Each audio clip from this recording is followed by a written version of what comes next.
Good evening and welcome to the Bridgewater Township Planning Board meeting agenda for Tuesday, July 21st, 2026. Adequate notice of this meeting has been given in accordance with the Open Public Meetings Act, NJSA 10:4-6. On January 21st, 2026, proper notice was sent to the electronic news sources of record, filed with the municipal clerk at the Township of Bridgewater, and posted on the bulletin board in the municipal building. Please be aware of the Planning Board policy for public hearings. No new applications will be heard after 9:30 p.m., and no new testimony will be taken after 10 o'clock p.m. Hearing assistance is available upon request. Accommodations will be made for individuals with a disability pursuant to the Americans with Disabilities Act, or ADA, provided the individual with the disability provides 48 hours advance notice to the Planning Department Secretary before the public meeting. However, if the individual should require special equipment or services, such as a CART transcriber, 7 days advance notice, excluding weekends and holidays, may be necessary. I would ask if everyone please rise to salute our flag. Pledge allegiance to the flag of the United States of America and to the republic for which it stands, one nation, under God, indivisible, with liberty and justice for all. Good evening, Ms. Probst. Could I have a roll call, please? Good evening, Mr. Chairman. Chairman Vestio, Here. Mayor Mensch, Mr. Bongiorno, Councilwoman Isla, Here. Mr. Pappas, Here. Mr. Magora, Mr. Wang, Here. Ms. Sikora, Here. Mr. Pango, Ms. Chartowich, Here. Mr. Chowdhury, Here. Mr. Atkins. Here. We have Katie Fina here for Mark Peck, Board Attorney, Bill Burr, Board Engineer, Catherine Sarmad, Board Planner, and Maurice Rached, Traffic Engineer. You have a quorum, you can proceed. Thank you, Ms. Probst. At this time, if there are any members of the public that wish to address the board on any matter that's not listed on tonight's agenda, please feel free to come forward at this time. Seeing none, moving right along, we do have one resolution for the board this evening to approve, and that is for application 2518 PB. That's New Jersey American Water Company. Are there any questions, comments, or change to the record?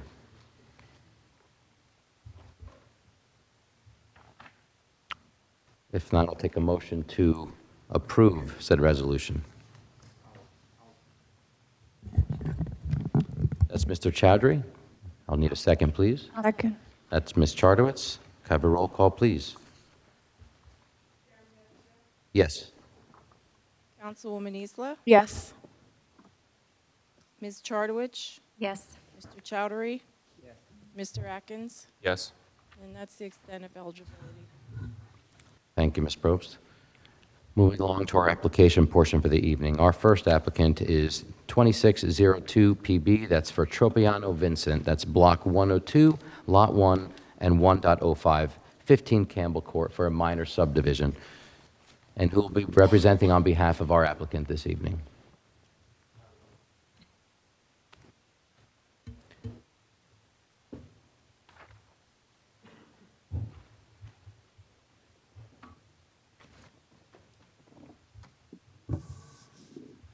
Good evening. I get to be chief cook and bottle washer tonight. Good evening, Mr. Stiers. How are you? Good, how are you? Good to see you. I guess I have to be sworn as well? We should. Yes. Can you raise your right hand? Do you swear to tell the truth, the whole truth, and nothing but the truth, so help you God? Yes, I do. Again, I'm representing the applicant, Vincent Tropiano. I am the engineer for the project, not the attorney. Sure, yep. We are here today to create a lot line adjustment for two existing lots that he owns on Campbell Court. The original subdivision was created in 1984, and Mr. Tropiano bought two of the lots shortly thereafter in early 1985. He built the house that he's currently living in, which is on lot 1.05, which is the closer house, the one that's closer to the property line. and has been there ever since. There is also another house on Lot 1, along with a pool, the whole similar situation. What he's looking to do is to, again, when his house was built, for some I don't know why, but as you can see on the plans, the house is about 1 inch from the property line. So what he's looking to do, he's going to sell the house on Lot 1, but before he does so, he wants to make his lot conforming. There's also a shed in the back that he wants to essentially transfer from Lot 1 to or his lot. We tried to set up the lot line to conform, but we couldn't get it to be 20 feet, so there is a variance for that shed of 10 feet. But everything else is conforming with regards to the subdivision. Both lots, as far as setbacks and everything, are conforming. The areas are conforming. I did create a rendering of what the potential house would look like.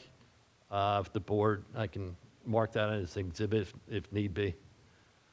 But I know that your planner was concerned or had a potential concern about what would the house look like on the new lot. It would be conforming. It does meet the setbacks.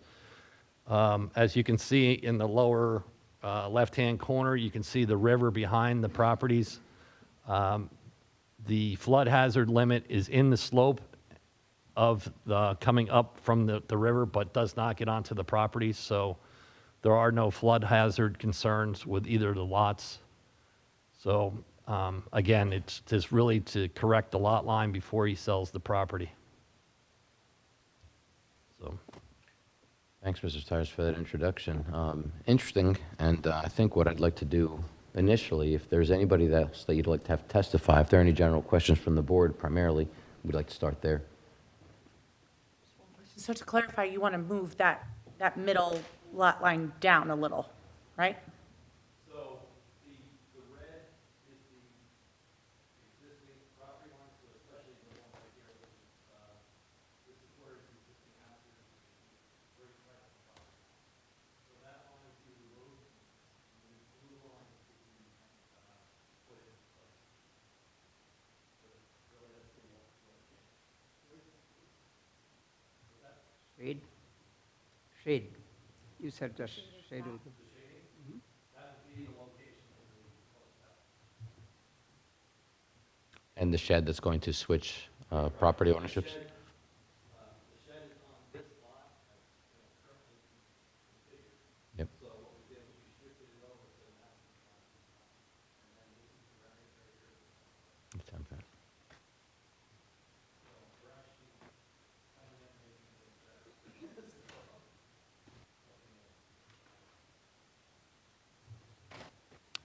Any other questions? Ms. Sarmat, I'm curious to hear if what has been presented to us tonight, if at all, alters the state of affairs. Thank you, Mr. Chairman. And actually, I think Craig is referring, Mr. Stires is referring to is we have a joint review memo that was done by Mr. Burr and myself.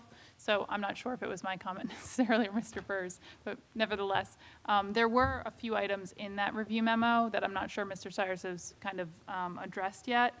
So I don't know if you want to walk through those or just, a few of them are cleanup items. I think a few of them are more of substance related to the flood hazard area that maybe Mr. Burr wants to talk through. Sure, unless there's anybody else that's going to be testifying tonight, we can start there. I think that's a good start. So just a few cleanup items, I think. Noted that the plans show a proposed lot area for each of the lots that differ from the zone table. So you can just clarify which ones are correct. Yeah, it would be on the zone table. I think you're talking about the others were the application material, On sheet 3 of 3. sheet 3. Yeah, underneath where it says proposed block and lot, it shows the area underneath it. So whatever it is, it just needs to be cleaned up. Yes, yeah, it the needs to table be- is correct. Yeah, should be consistent on the plans then to match that. Yep. There was just one question about the the FAR and the improved lot coverage in the zone table show that they are maxed out for the proposed, the home that's being demolished and then going to be rebuilt. I'm assuming that that is just to be representative of the fact that it can go up to those amounts, right? Yes, it is intended that it would comply with all conditions of the zone. Okay, so you're not necessarily saying you are going to max it out, but No, you correct, could. correct. Okay. And I think the only thing remaining on my end, and then I'll pass it over to Mr. Burr, is we will need, variance testimony related to the location of the accessory structure Yes. and the new lot line, so we'll just need some proofs for the bulk variance on that. I'll send it to Mr. Burr.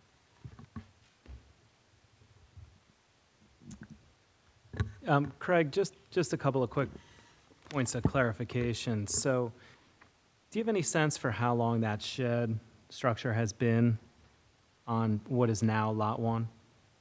Any idea how old that is?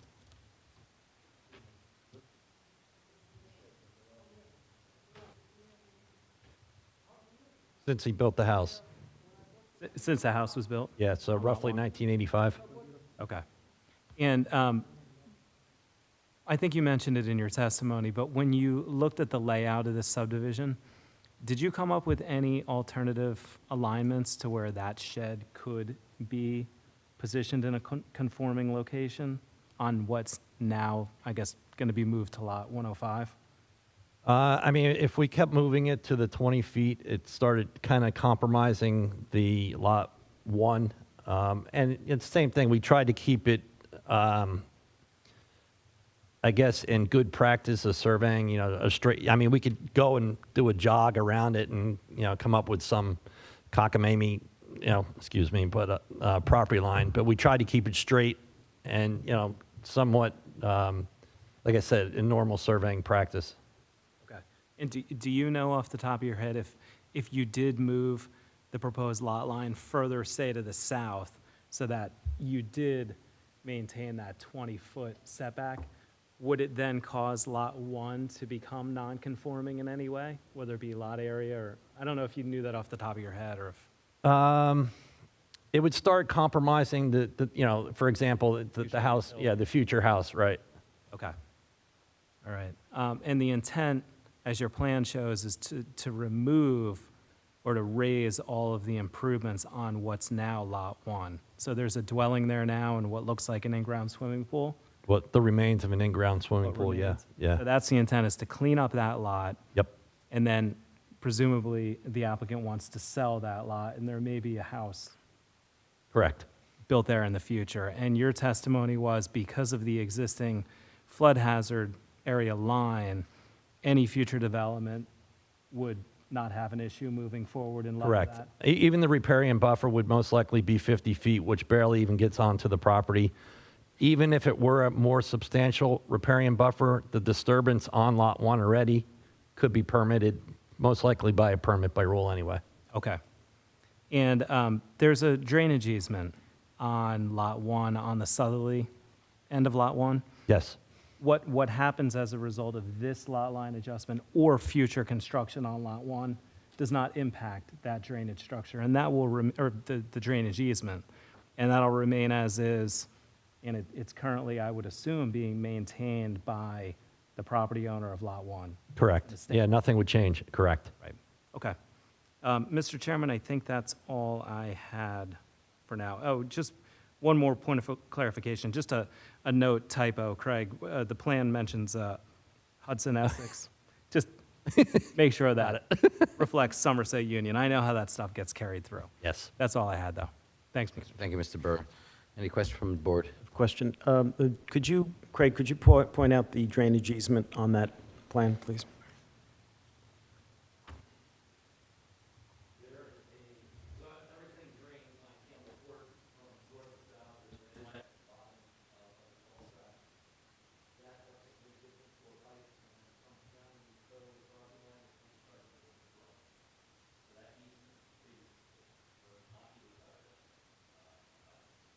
So is the easement entirely on that lot, or does it go into the adjoining, is it, do you know?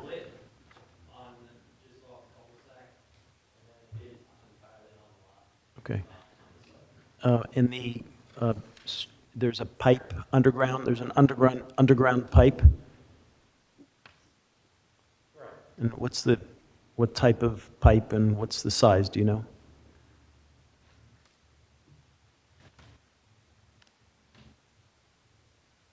I believe it is a 24-inch concrete pipe.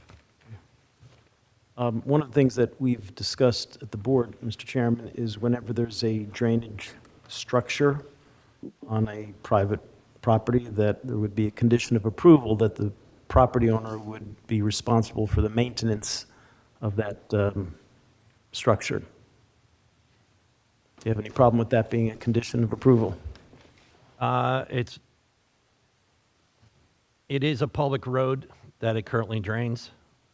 So it's not just his property that drains into that pipe. So I think it would be unfair to put all that onus on this Well, specific. who do you think is responsible for maintaining it? I would say that it was most likely dedicated to the township and when the subdivision was created.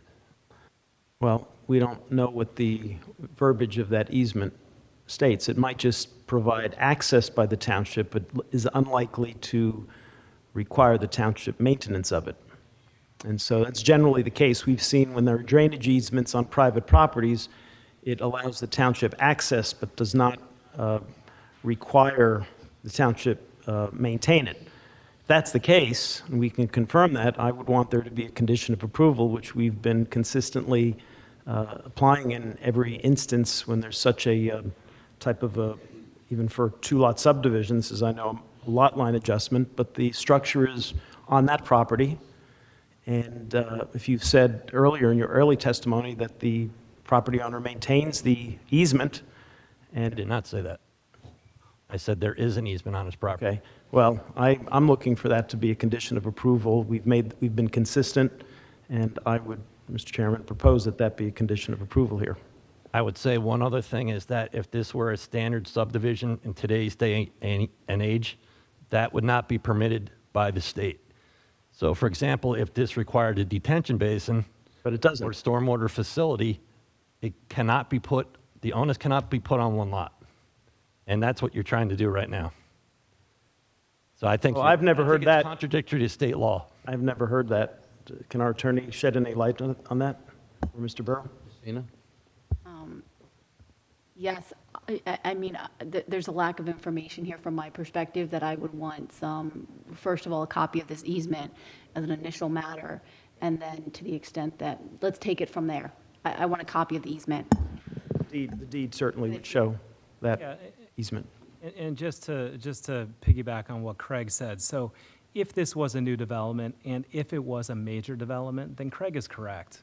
An individual property owner can't be responsible for the stormwater facilities for a subdivision that has multiple lots. That's not really the case here. This is an existing property that's been here for quite some time. If it is a concrete pipe in that easement, I doubt very highly that there's any maintenance that's required. I think what would be important is making sure that the flared end section at the end of that easement is kept clear. And I don't think it's unreasonable to ask the applicant to make sure that that's clear, just like if there was a ditch on the property, or frankly, a catch basin or an inlet, they're gonna wanna make sure that that's not getting covered up with leaves or anything else that would impede the functionality of the drainage. So I think it's a reasonable request in this case. I don't think anybody is expecting them to take ownership of 200 feet of underground pipe, but to the extent that it can be maintained in a free-flowing manner and making sure that flared end section is unobstructed, I think it's reasonable. What does the board think? I guess my question, if I can just ask the question of our attorney, I suppose that, so I'd be curious to see what your analysis is of the deed and any language easement, but if there's no specific responsibility for the maintenance of this in the deed, then no one's potentially responsible for it, and that creates an untenable situation. So I appreciate your analysis of it. Yes, and I think that comes down to I'm kind of punting it here, because what does the deed say? Because is the responsibility on the property owner, or is the responsibility ultimately, when this division was created, when the development was created, was that left with the township.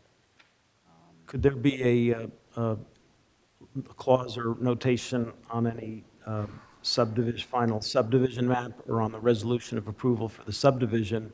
Is there any language? There's nothing specific on the final plat that was provided with the application. It just drainage easement to Bridgewater Township. But that doesn't as we found from prior research we've done throughout the town, Yeah. that doesn't necessarily require the township to Right. be solely responsible for the maintenance. So the final plat's not very clear. And it's not surprising because it dates back some years, 1984. So it's not surprising. There's a lack of information a lot of times. And I think what Mr. Pappas was alluding to is a lot of times now or in the legal document, you may see language that speaks to the town's ability to access the easement in the event that maintenance is required. It gives us the right, but not the obligation. So if there is an actual legal document for the drainage easement, it'd be interesting to see if there's anything in there. But absent of that, with the final plat that we have, it's not clear. Ms. Fina, in the absence of that document, anybody that has a drainage easement on their property should at least do a cursory or a routine maintenance, at least to see if where daylights is open, as Mr. Burr suggested. And I absolutely agree with what Mr. Burr stated. If we're looking for a condition in relating to keeping, when we use the word maintain, if we're just keeping it clean and making sure it is allowed to free flow and not clog up, if that's the condition, I see no legal issue with proceeding that way.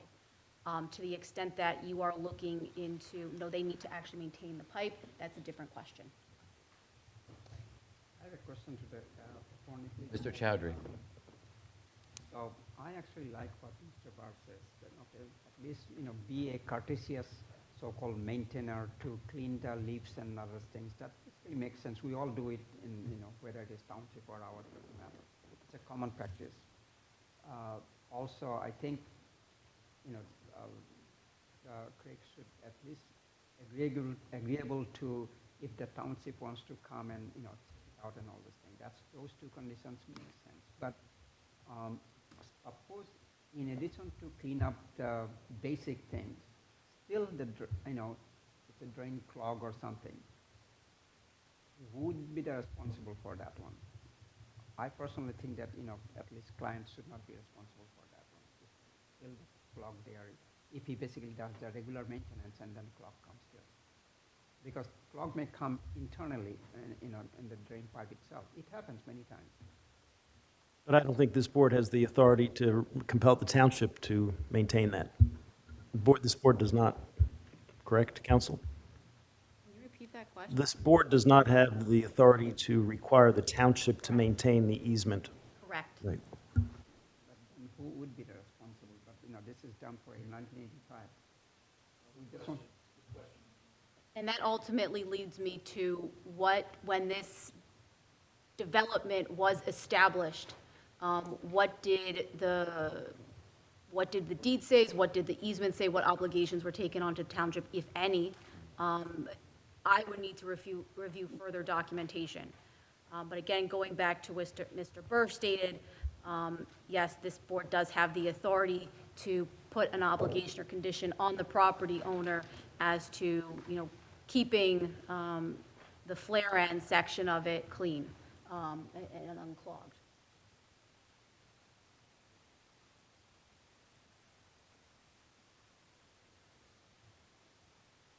Mr. Stires, what do we think about that proposal? I'm sorry? Keeping the flare end clean of the Yeah, I easement. would agree that the property owner would maintain it. I think the language is appropriate. What Bill said is the township has the right to come on and, if there is a clog or something like that, they have the right to fix the clog, and the property owner would agree to maintain the facility. Keep it clean. Keep it clean.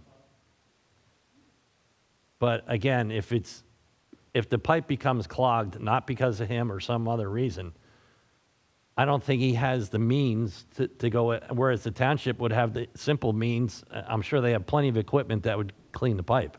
let's be candid here. Mr. Tropiano lives in the existing house on the lot to the west, correct? Right, Okay. And the property to be subdivided, there's going to be a new home constructed, correct. yet to be determined who owns it. Okay, so we're not talking about the applicant necessarily being the person responsible, it's the person, whoever owns that newly built home. Right, Okay, so it's not the gentleman sitting in the room. right. Okay.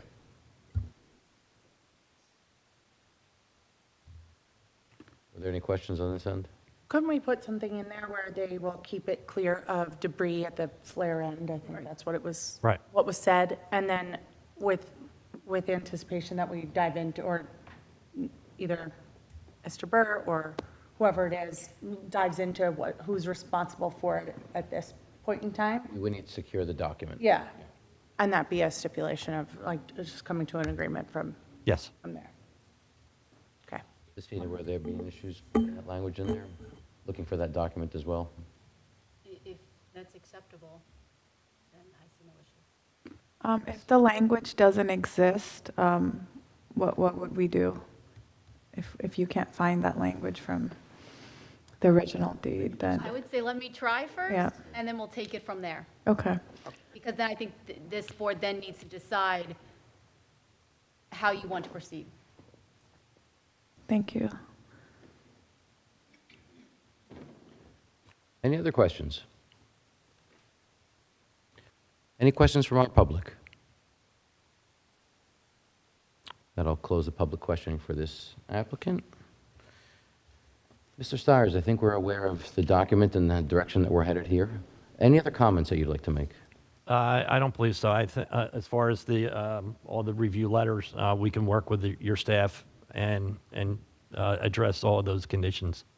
Very good, Ms. Sarman. Mr. Byrne, satisfied all conditions and requests? Yes, Mr. Chairman. Excellent, thank you. Ms. Fina, before we move along here, if we could just briefly outline exactly what we're looking for and what we're seeking. So at this point, it appears that there are two items that are open. One is that this board is considering a condition of approval of this application to include the property owner, the ultimate property owner who purchases this lot, to be responsible for the drainage pipe easement. The question we have open is the extent of that maintenance, whether that includes, as Mr. Burr recommended, the maintaining cleanup of debris of the flare end section of that drainage pipe, or to what extent that we can expand that to actually maintain it. Thank you, Mr. Peppas. Very much, Ms. Fina. Any other questions or comments? Any closing comments from the board? No. Okay, very good. At this point, then essentially what we need is a motion to approve this application on the conditions that Ms. Fina just stated. And that's the condition to keep the flare end clear. That's correct. I'll make that motion. Yeah, I'm all- That's Ms. Sikora, I'll second it. and Mr. Chowdhury is a second. Ms. Probst, can I have a roll call, please? Yes. Councilwoman Isla, Yes. Mr. Pappas. Yes. Mr. Wang, Yes. Ms. Sikora, Yes. Ms. Chartowich. Yes. Mr. Chowdhury, Yes. Mr. Atkins. Yes. Thank you very much, Mr. Thank you. Stires. Best of luck to you, Mr. Tropiano.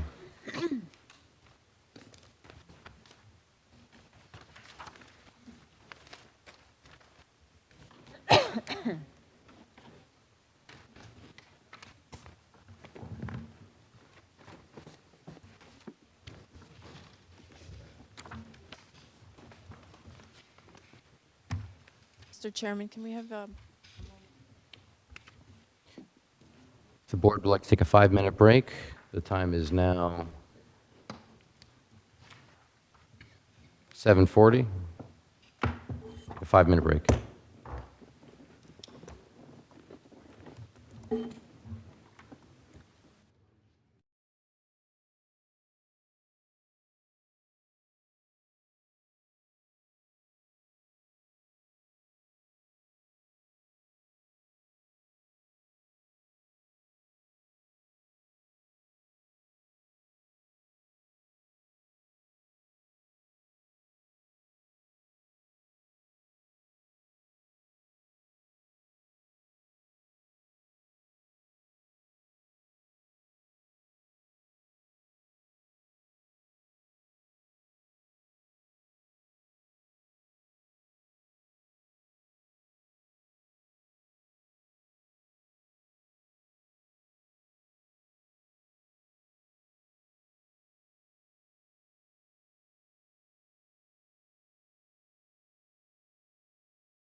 Aye.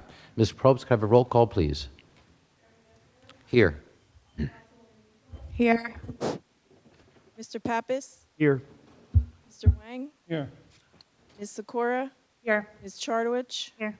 Mr. Chowdhury? Yes. Mr. Atkins? Here. And all of our board professionals are also here. Thank you very much, Ms. Probst. Moving along for our separate application this evening, it's a continuance of the Wheatsworth Properties Urban Renewal. That's Block 406, Lot 201, commonly known as Cornell Boulevard and U.S. Highway 202-206. Good evening, Mr. Hindman. How are you? Good evening, Mr. Chair, members of the board. My name is Jason Hindman on behalf of the law firm Price Me Shulman D'Arminio, attorneys for the applicant Wheatsworth Properties LLC, Urban Renewal LLC. We're here today for the continuation of the preliminary and final site plan and minor subdivision for the property located at Cornell Boulevard and Prospect Street. It's Block 406, Lot 2.01. This application is part of the township's fourth round housing element and fair share plan. The proposal is to develop the site with a 100% affordable housing development consisting of 4 units in one building, and those units will be reserved for very low income households in which a head of household is a disabled military veteran.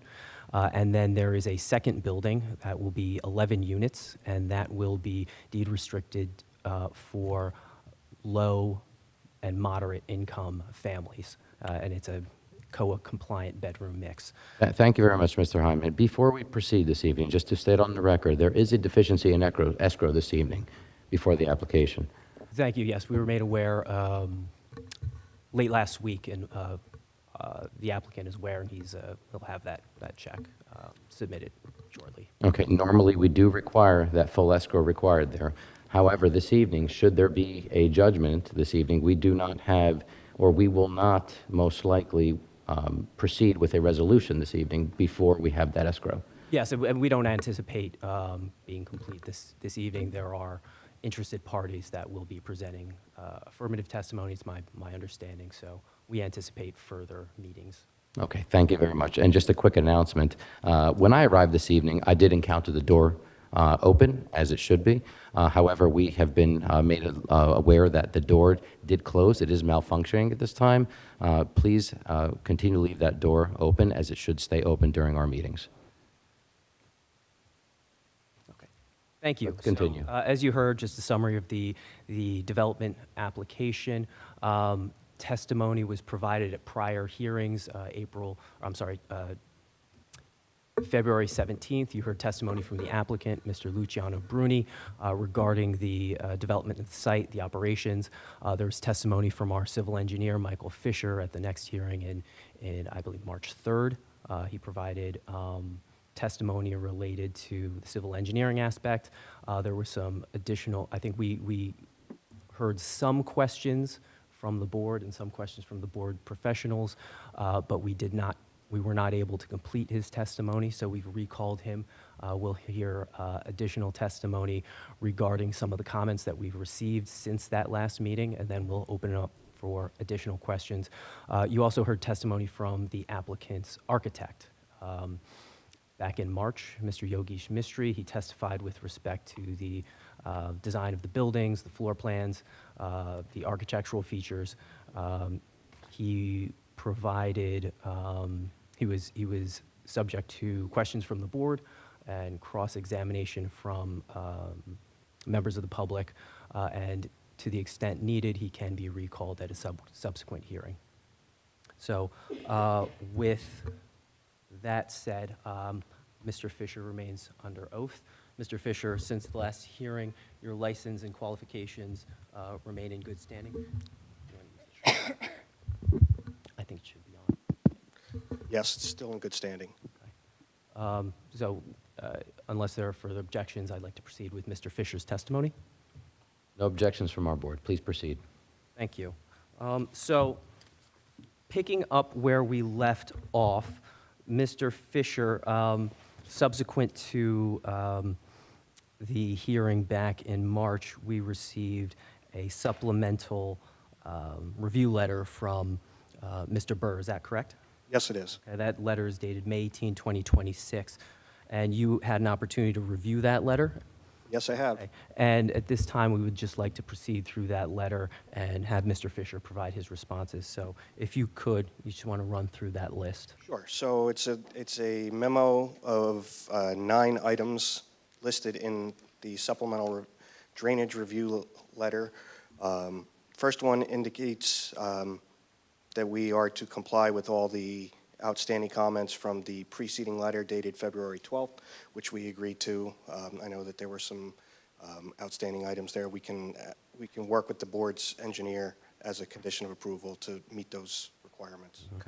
And since that last meeting, you did perform additional soil testing, correct? We did. That was one of the items that was listed in his letter. It was addressed the previous night under my testimony. At the time, there was only one test pit that was done per basin. We've since done additional testing in each basin to conform with the Chapter 12 of the BMP manual, as well as perform additional testing to confirm the hydrologic soil group for the soils on site. So based off that additional testing, are any modifications to the design as previously presented, is that required or necessary? No, there are none at this time. So we've essentially confirmed the design will comply with the applicable regulations, correct? Yes, that's correct. And for those reasons, your previous testimony with respect to Mr. Burr's stormwater comments in his prior letter, your testimony is unchanged that the applicant can comply with those conditions. Yes, that's correct. Moving on to comment number 2. That was comment number That 2 was with 2. regards to soil testing. Comment number 3 is confirming that all new impervious coverage will be captured and managed on-site by the proposed bioretention basins. Yes, that's correct. We are doing that now, and no change in the design, so that'll be maintained. Okay. Comment number 4. Confirm that the roof runoff from the 2 proposed buildings is directed into the on-site stormwater management system. That's correct. All the drainage areas have been designed and sized with impervious coverage associated with the roof areas. The plans graphically depict roof leader connections. They have not been designed, but they will be designed as part of a condition of approval should the board approve this application. The next comment. Applicant's engineer shall ensure that the proposed grading directs runoff to the stormwater facilities and does not create ponding or uncontrolled drainage conditions. I believe that there was a question from some of the board members previously, and I think this is going to kind of tie in also with item 7 in the letter, that there was some concern about bypass runoff that wasn't being collected that might still be directed at a neighbor, specifically neighbors of lots 3 and 4. Since we last met, I had a chance to look at it, and I believe that I can safely install or propose an inlet at that corner of the property, which would be the southerly corner of the property, which is adjacent to lots 3 and 4, and have a pipe connected to the manhole at the downstream end of bioretention basin 1A. So that's the corner adjacent to lot 4. Correct. And it would be right across from where we've identified the EV spaces next to the. More or less, it would be downslope of it. That was a concern that there was bypass area that was running around originating from the Time to Eat diner.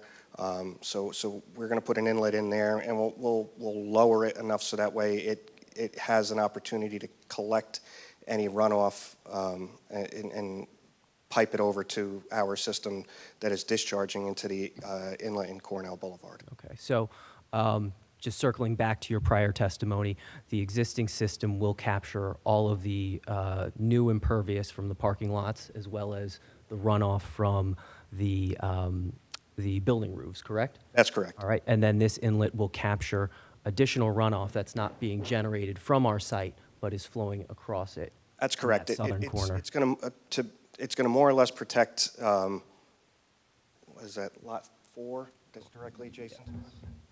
Yes, that's lot 4, right here. Oh, that's 3. Lot 3, directly adjacent to us, because Lot 4, the majority of the runoff that would be coming across that property is well off-site, and there's nothing I can do to capture that. But I can put an inlet in the corner there to cut off some of what would be running across their driveway. Anything to the south of that is outside of the drainage area that would be running across their property.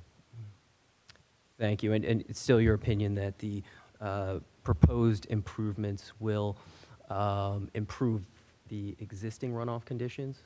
That's correct. The system's been designed in accordance with the state stormwater rules, which require that the volumetric runoff be reduced under proposed conditions, which we have done so, and it's stated in the stormwater report. Sure. All right, so that addresses comments 6 and 7. Moving on to comment 8. 8 is also, I think, tied in with 7. It talks about bypass runoff, and the inlet will satisfy that.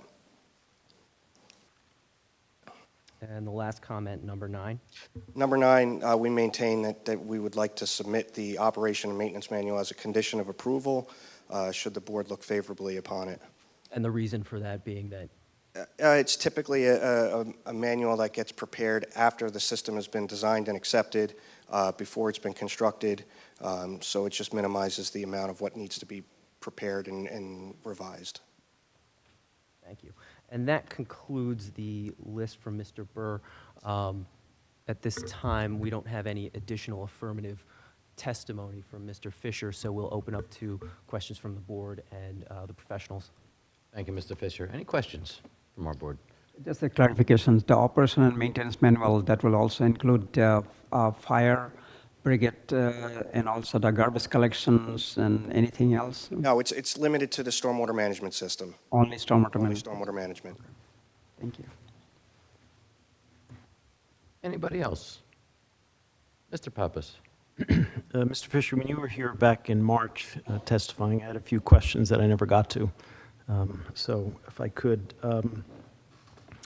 there were some comments that you may have made, I'm not sure who made them, I just have this noted here, regarding the maintenance of plantings along the privacy fences. Could you, are there any, I guess that should ask the question, are there any plantings that are contemplated by you folks against the privacy fences that are being installed? Well, I guess for starters, I will, just for clarity, are you referring to, which side of the fence are you referring to? We have plantings proposed along the neighboring side of the I property. guess that's the one I'm referencing, yes. I don't believe that I made reference to this. I went through the transcripts. I don't recall discussing the maintenance of it. But I would say, regardless of that, that the maintenance would fall in line with whatever the township's requirement is in terms of a landscape plan and how long after it's supposed to be maintained. Should it become diseased or need to be replaced? Mr. Chairman, if I could. So if this application is approved after the project is constructed, it's commonplace to have a 2-year guarantee, a maintenance guarantee, to protect the landscaping.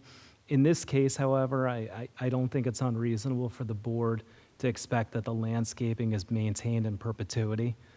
It's something that is only fair to the neighbors and something that I'm sure the applicant would agree to.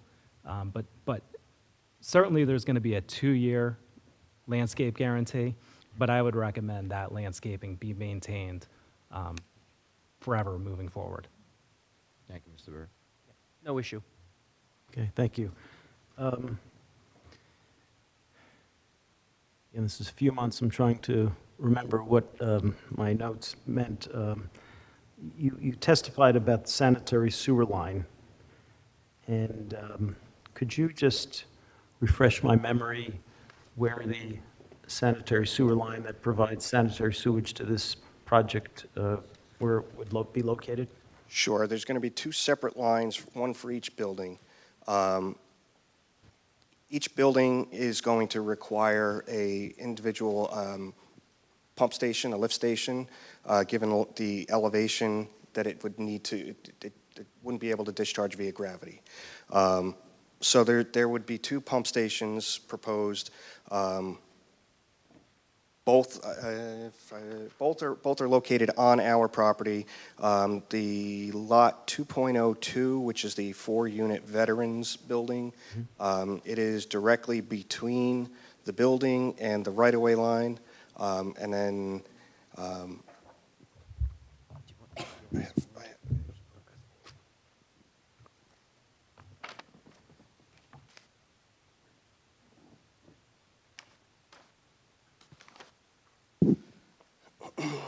so it comes directly out perpendicular from the building to a sanitary sewer pump station.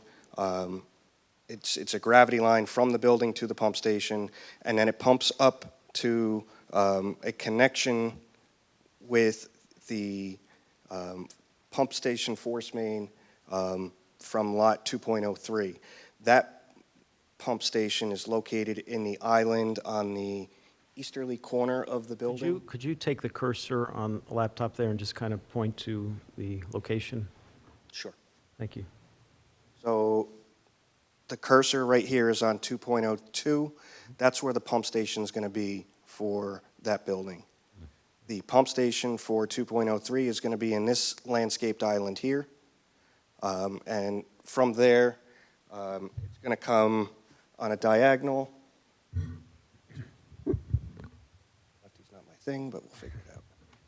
On a diagonal in that rough direction. It'll run parallel with the curb line. It runs through the 20-foot wide section of the property which fronts on Cornell Boulevard, which is in accordance with the township ordinance. And there it will connect with the force main from the pump station from lot 2.02, which will run diagonal across the driveway. It'll connect and then continue pumping up to the manhole, which I believe is in front of this house here. Okay. Yes, it's in front of Lot 5, which is unfortunately off the screen on that exhibit, but there's an existing manhole there, and that's where it would connect. I can't recall, was there could you just review the plantings or any kind of barrier that is proposed to exist along the highway? The majority of the plantings, as graphically shown on that exhibit, are evergreen in nature to create a buffer along the highway. There are additional plantings peppered through the site along the curb line, which are deciduous. The intent is to meet the requirement for replacement trees. Now, I know we originally came in for a waiver with this application. I've since had a chance to take a look at this, and I believe that I can swap out some plantings to make that waiver go away and eliminate it, and conform with the replacement tree requirement. I think that's all I have for now. Thank you. Thank you, Mr. Pappas. Anybody else? How about from our professionals? Ms. Sarmed, any other questions? Looking through my notes from the Yep. last hearing, I don't believe I have any additional questions for Mr. Fisher. Thank Okay. you. Mr. Burr, anything to add to February's notes and beyond? Thank you, Mr. Chairman. So, Mike, you had testified that you guys, since the last meeting, I think at the end of March, you performed some additional soil testing? That's correct. Just to be clear, we did it in both March and April. March, I believe they had a machine malfunction and they could no longer complete any of the testing, so they had to come back in a couple of weeks. But yes, And time frame. I don't think I've seen those results. You would have no problem with sharing them with the board? None whatsoever. I For the intend records. including them in the formal resubmission of the report. Very good.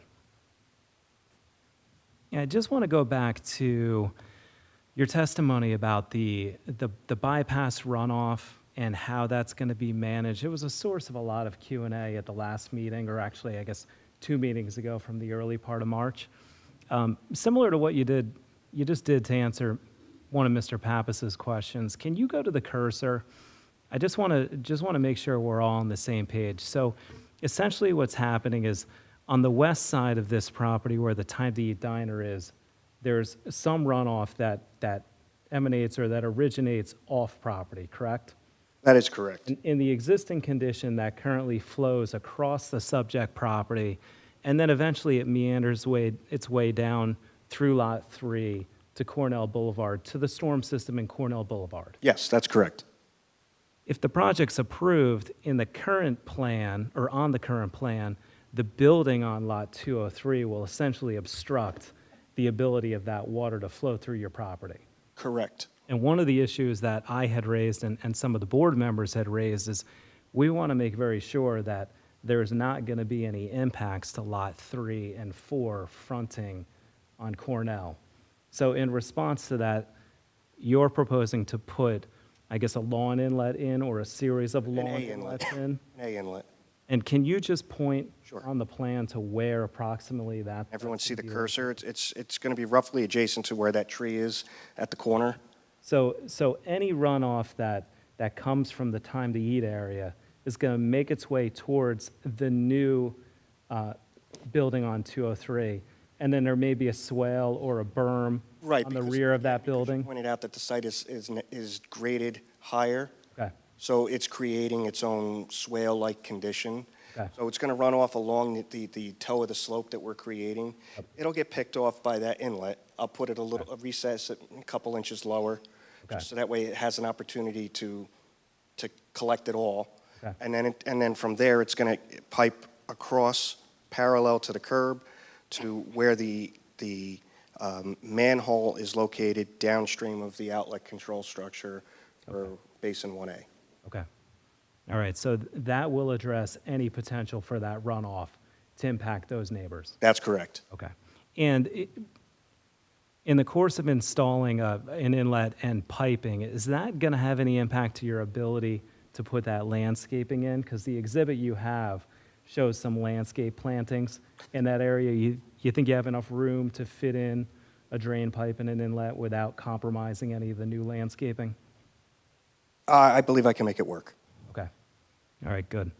The storm system that exists on Cornell Boulevard, that any overflow from your on-site drainage facilities is going to connect to that. Have you had a chance to take a look at that system in terms of finding out what type of condition it's in? Is it good repair? Is it? I have not had a chance to look at it. I know that it discharges approximately 850 feet away into the Peters Brook Okay. via a series of pipes and structures, whether it's manholes or catch basins or the combination of.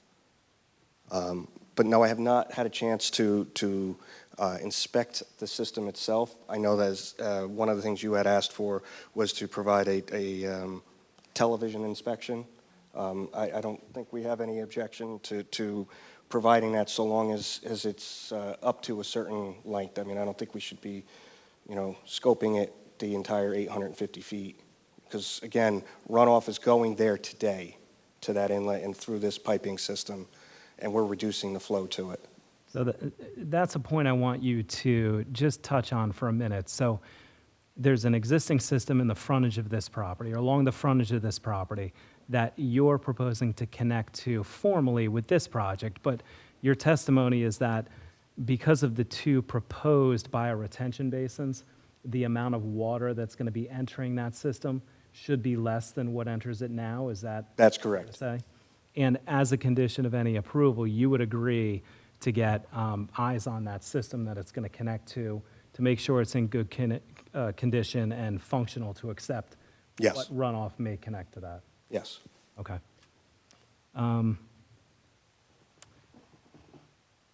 Mr. Chairman, I think that's all I had from a drainage perspective at this point. Let me just make sure. Yes. can I ask just a few additional questions not related specifically to drainage? Please do. So back to the question about the buffer along the highway. As I recall from one of the prior meetings, there was an agreement to put a fence up along the rear portion of the property in addition to some landscaping. Are my notes correct? Were you guys offering to put a fence along the highway portion of the property? Yeah, that's something that we could have explored.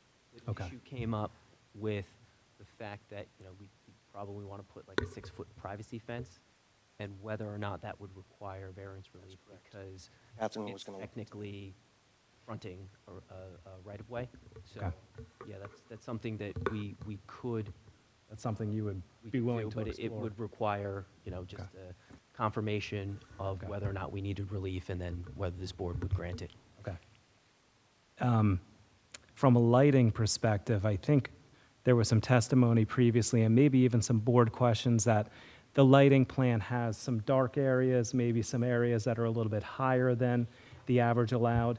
You had agreed to take a look at your lighting plan and make 100%. sure that you're going to comply with the ordinance Yes. requirements, right?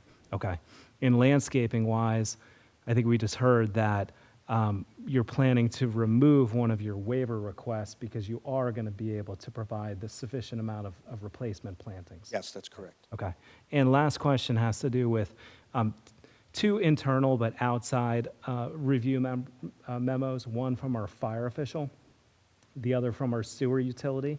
Okay. I think they were dated early in the year, January, February. Just want to make sure that you've received them and you can just put on record that you have no issue with addressing any of the comments in those memos. That's correct. I have no issue with that. As far as the fire official, I think it's been at least addressed during the last hearing when I presented the turning exhibit, Okay. that I had reviewed it. He had provided specs on the fire truck, and we showed that we could have the truck maneuver the site. Additional comments were regarding a 5-inch storage connection on the building side and marked, and Knox box and truss roof signs, which are standard practice, so we have no objection to that. Okay. As far as the sewer, I've read that, and then just in, a brief overview, yes, we have no objection to meeting the requirements in that letter as a condition of approval. Very good. Thank you. Thank you, Mr. Chairman. Thank you, Mr. Byrne. I just wanted to mention, I do recall there being a conversation about the fence. I remember Ms. Sikora asked about it, and you guys had mentioned, yes, you would, because we brought up the fact that we were worried about kids getting into the highway. Okay. Any other questions? I do have a question on, you called it an egg inlet, right? A in the type A. Type A. What size storm is it built to hold? It's not really a matter of a storm size that it's designed for. It's just the square footage of the surface area that it has. It's effectively a curb inlet grate with a box frame. Okay. Just to make it clear for everyone, a type E is 2. And then, obviously, a type B, like I said, is that A-sized grate with a curb piece on top of it. We wouldn't need a type B in this instance because there's no curb adjacent to it. And with the water runoff the way it is now, it goes to, I know you explained where that hooks into, right? Mm-hmm. Does the water runoff go to that same area now, or does it go to multiple? Runoff across the site, per the drainage area map that was provided in the plan set, which is page 9, shows an overall drainage area labeled EX1. It's approximately 3 acres in size, and it encompasses a portion of the Time to Eat diner, and it runs all the way up to Route 202, 206, to the curb line. That all runs across the property. Some of it runs across exclusively our property. Some of it runs across the neighbors, lots 3 and 4. But it all ultimately discharges into that catch basin that's in Cornell Boulevard, which is where we're connecting to. So you're confident that that the water can flow appropriately and not overwhelm the system? That's correct. Okay.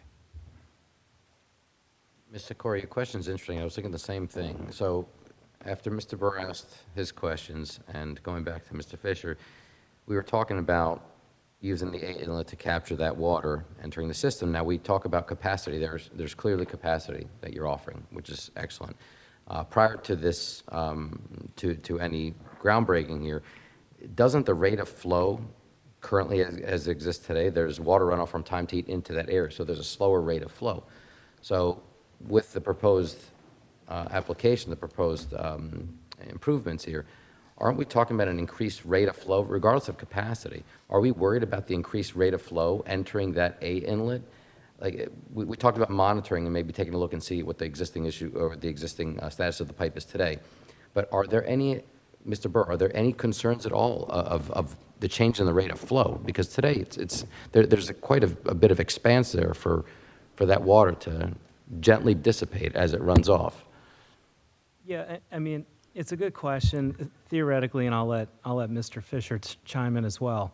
Anytime you're taking overland flow for water and putting it in a pipe, technically it's going to speed up the time that it gets to its end destination, which could have an impact.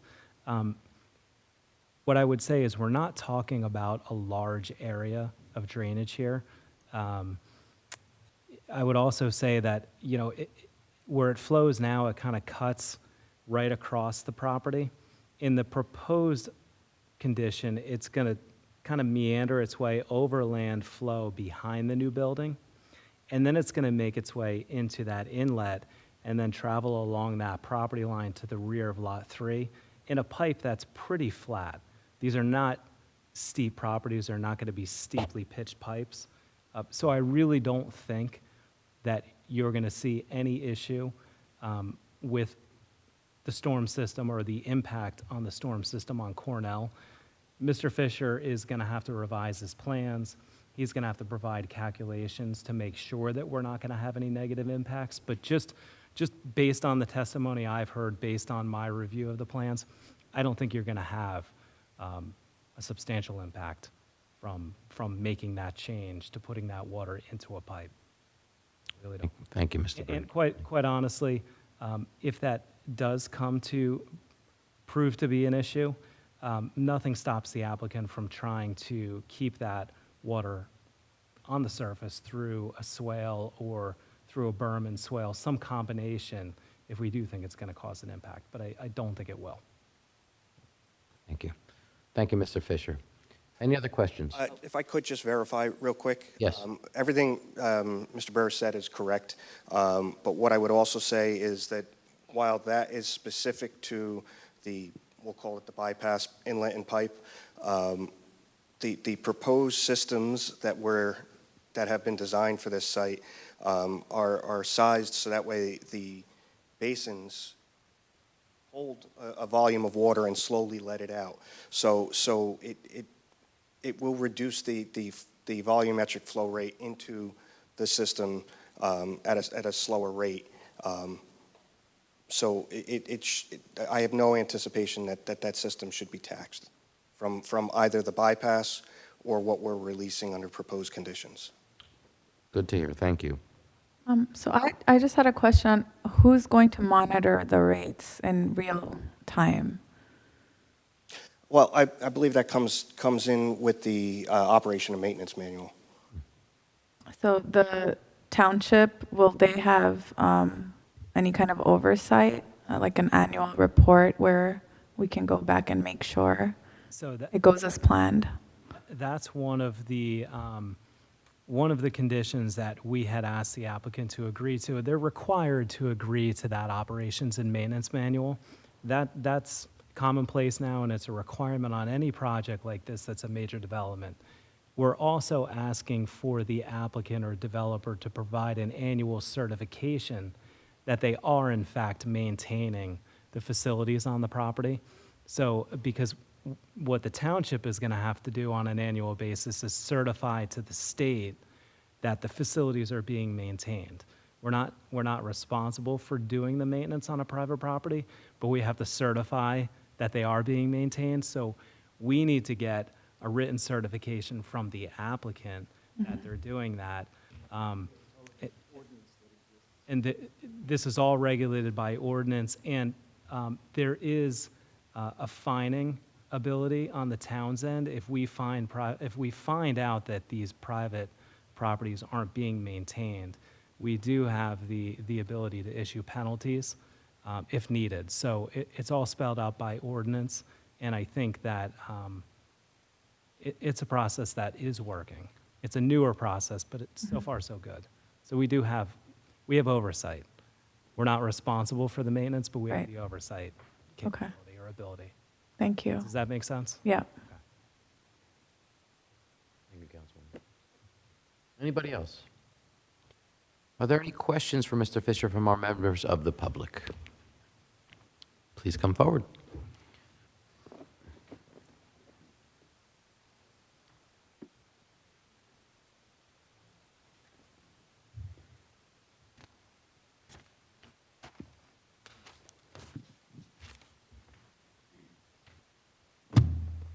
Just give me a second, Mr. Chairman, appreciate that. Take your time. No problem. I have a lot of questions, that's why I just want to try to organize it to make it as efficient as possible. Unfortunately, we have a lot of time, so. Good. Good. All right.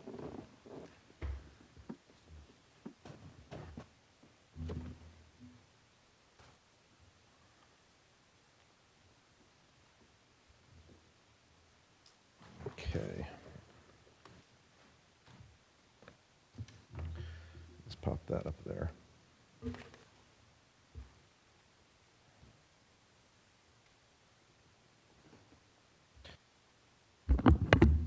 Members of the board, good evening. Good to be back here. As always, Rob Simon from Herald Law here on behalf of my clients who I've identified. I'll just identify them again. Richard Cash, 203 Cornell Boulevard, Block 406, Lot 3. That's Bridgewater Township. Jennifer Fleischer and Jason Rodker, 110 Prospect Street, Block 153, Lot 16. That's in Somerville. George Cook and Barbara Cook, 199 Cornell Boulevard, Block 406, Lot 4. That's in Bridgewater. And then Brian Riley, 100 Prospect Street, Block 153, Lot 15.01 in Somerville. So 2 Somerville families and 2 Bridgewater families. Mr. Fisher, good evening. Good to see you. I'm going to call you, if that's okay, either Mike or Mr. Fisher, depending on what my mood is as I kind of get through this. Yes, I appreciate you being accommodating with regard to that. So I'm going to try, I will be jumping around a little bit.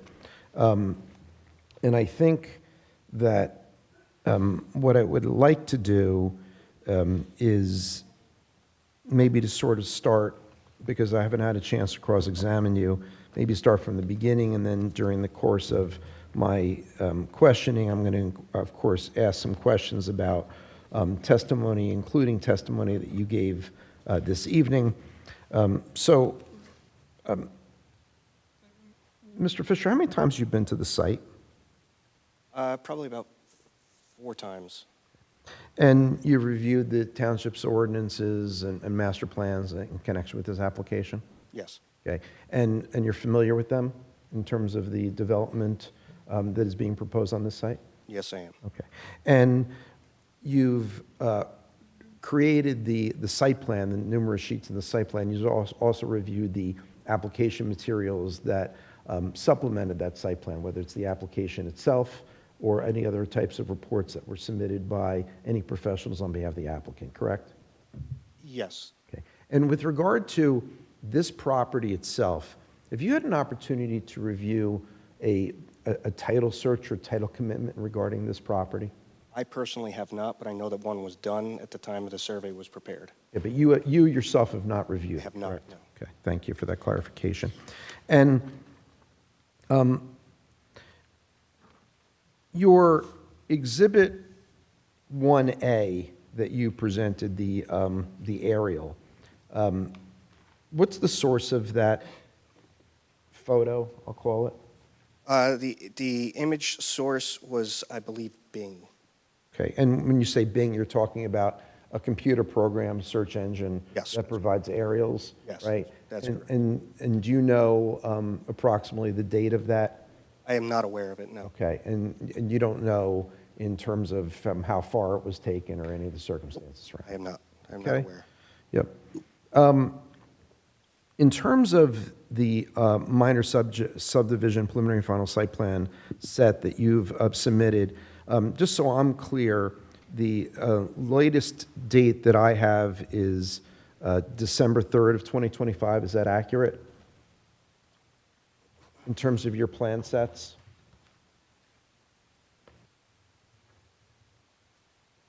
Yes, that's correct. Okay, and I so- was actually looking at the exhibit, and that's what I was pausing about. Right, now, That's correct. yeah, my fault if that was unclear. So since December 3rd of 2025, you have not made any plan revisions to any plan sheet in your plan set, correct? No, that's incorrect. I'd Okay. actually like to amend my last Yeah, please. statement. Please do, yeah. The original date, the origin date of the plans is December of '25. In January '25, we revised them, and January 26th? '26, sorry. No worries. We revised them, and the note indicates sheet one only was revised for a county submission, and that was to address any issues or conditions that the county requires for Somerset County for submission purposes. So, for instance, if you're looking at the cover sheet on the plan, Right. sheet one, there's an acceptance stamp box that Somerset requires. It's on the left-hand side of the margin. It's literally a blank box. Yeah, I don't have that on mine, that's why I'm asking, yeah. Mhm. Okay, so other than creating the approval box on the left-hand side of sheet one, are there any other revisions from December 3rd of 2025? I believe it's all limited to the cover sheet. I don't believe that there were any other notation changes on the notes and references. Everything is limited to that signature block. Okay. With regard to sheet 2 of 16 entitled Boundary and Topographic Survey Plan, Yes. you or someone from your office prepare the survey for this? That's correct. Ken Dykstra is a licensed land surveyor in my office. He signed off on the plan. When you say he signed off on it, did he actually prepare the survey himself? No, he did not. Okay, and do you know who prepared the survey? I do. You do? Someone from your office? Yes, it is. Okay. But you did not participate in the creation of that survey, correct? I did not. Okay. And what was the date of the survey? The date of the survey is December 3rd. Same as the date of your plans, correct? That's correct. Okay. And was that survey done based on a site visit? Yes, it was. Okay. And do you know when that site visit took place? I am unaware. What? I am unaware of the exact date. Okay. And with regard to your plans, you refer to some boundary lines. You talk about a borough of Somerville, township of Bridgewater, and there's some municipal boundary lines that are created, specifically including on sheet 3 of 16. Did you review both the township of Bridgewater and the borough of Somerville tax maps in creating this plan? My office did when they prepared the plan. Okay, when you say your office did you yourself, when you signed off on this plan, because I see your signature's on this plan, correct? Right? When you signed off on this plan, had you yourself reviewed those tax maps to assess where boundary lines are, zoning lines are, per the tax maps of both the communities? Well, the zoning lines would not be on the tax maps. They would be on a zoning map. I did review the zoning map. As far as the tax lot lines, the municipal boundary line, again, that's something that's prepared as a part of the survey. That is a survey-related item, and that's where that line is generated from. Okay, but you yourself, you didn't review It's been those? asked and answered. Please move on. Mr. Hyman, I'm just getting clarification here. Those municipal tax maps, you did not review them yourself, correct? I did.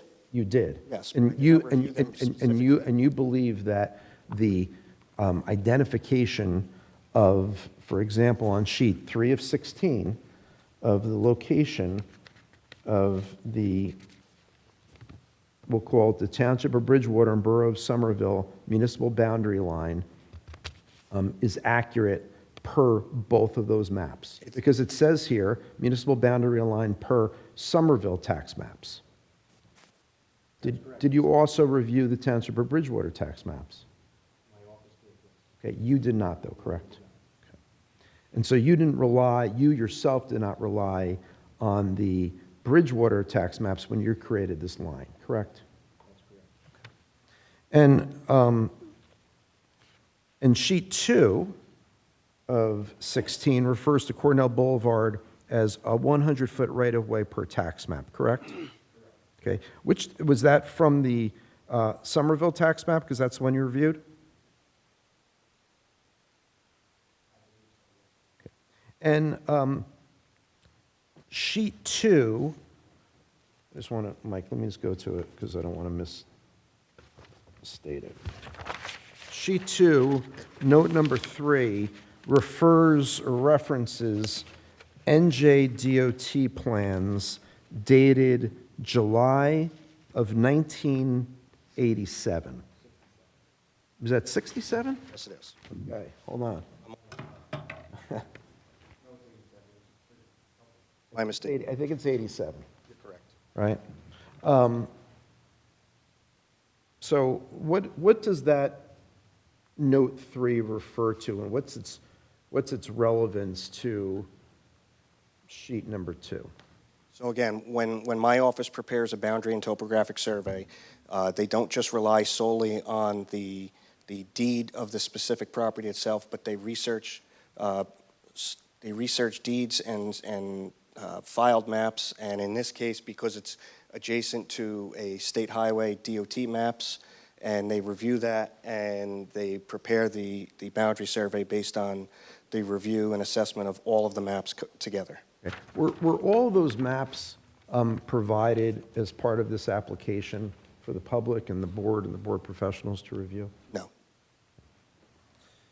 And it talks about a parcel to be acquired. What parcel is that referring to?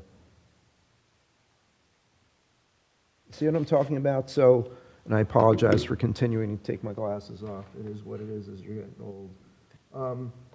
And I'm reading here, NJDOT plans entitled General Property Parcel Map, route number US 202 and 206, 1953, Section 1, Route 28 to Brown Road, showing existing right-of-way and parcel to be acquired in the Township of Bridgewater and boroughs of Somerville and Raritan, County of Somerset, dated July 1987. So, Mr. Fisher, that's what I'm referring to when I'm asking you, do you know what parcel or parcels were contemplated to be acquired per that note?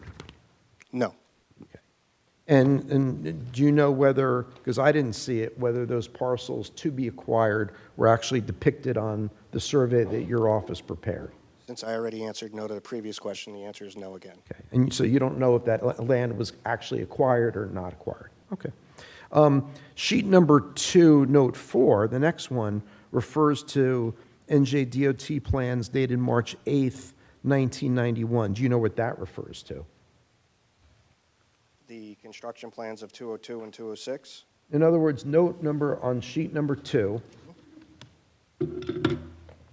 note number 4, NJDOT plans titled Construction Plans, Route US 206, 1953, Section 3G, Route US 202 and 206, 1953, Section 1G, and then it goes on and it talks about plan sheets dated March 8th of 1991. You see what I'm referring to? Yeah, I know. I see exactly what you're referring to. Okay, so with regard to that, do you know what that comment or what that note or reference refers to? As a point of reference, all of the maps that are listed in the notes and references, again, as I've stated before, are maps that are utilized by our survey department when they put together the survey to prepare the most accurate version of a boundary and topographic survey as they possibly can. So this is a map that they utilized, not me, but they utilized in the preparation of the existing conditions of the site. I am not a surveyor, therefore I am not involved in the. And you haven't seen that, so you don't know what it said. I have seen DOT mappings. I don't know that it's exactly the same map. Right, you don't know what those maps specifically show. That's fair. Now, in this case, you're referring to the plan itself adjacent to 202, 206. Is there a driveway or a curb cut or some other access that may have even been originally proposed to the current property, the mother lot, from 202, 206? There is an existing curb cut, and Okay, what I so- will say about that curb cut, Wait, what's that? what I will say about that curb cut, Hey, can you just hold on just one second? I just want to break it down. So Mr. Fisher, I'm going to leave it to you. Whether it's the exhibit that you have up on the board currently, or whether there's a better plan sheet that, on your site plan, that would better. I'm looking at sheet 2 that we keep Okay. communicating about, but You the can bring cursor. that up for the benefit of the public and the board? Yeah. Sorry, Jay.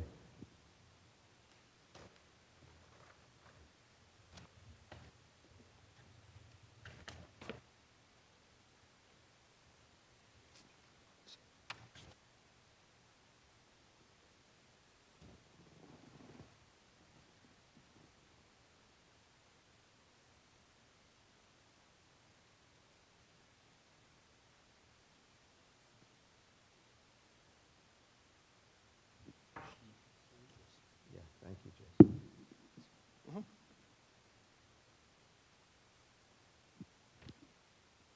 So we're looking at sheet 2, again dated December 3rd, 2025. This is sheet 2 of 16. And Mr. Fisher, I asked you a question about a curb cut. You said there is a curb cut, and you were going on, and I cut you off maybe rudely, and I apologize.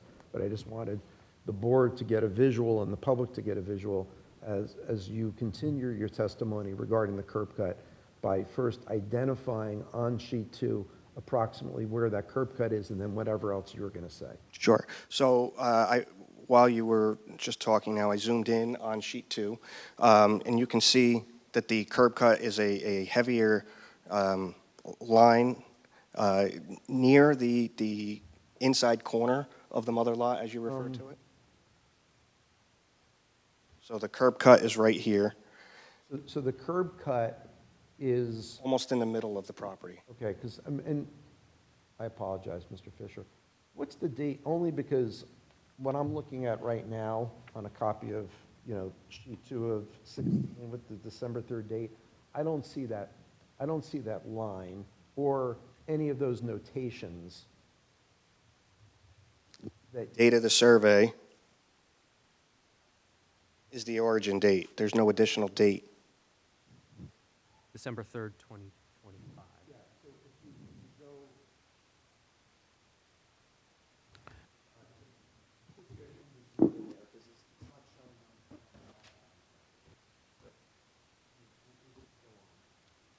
It's directly beneath the United States Highway routes 202 and 206 on the ramp side. so where there's a reference to, I apologize, it's my. Depressed curb?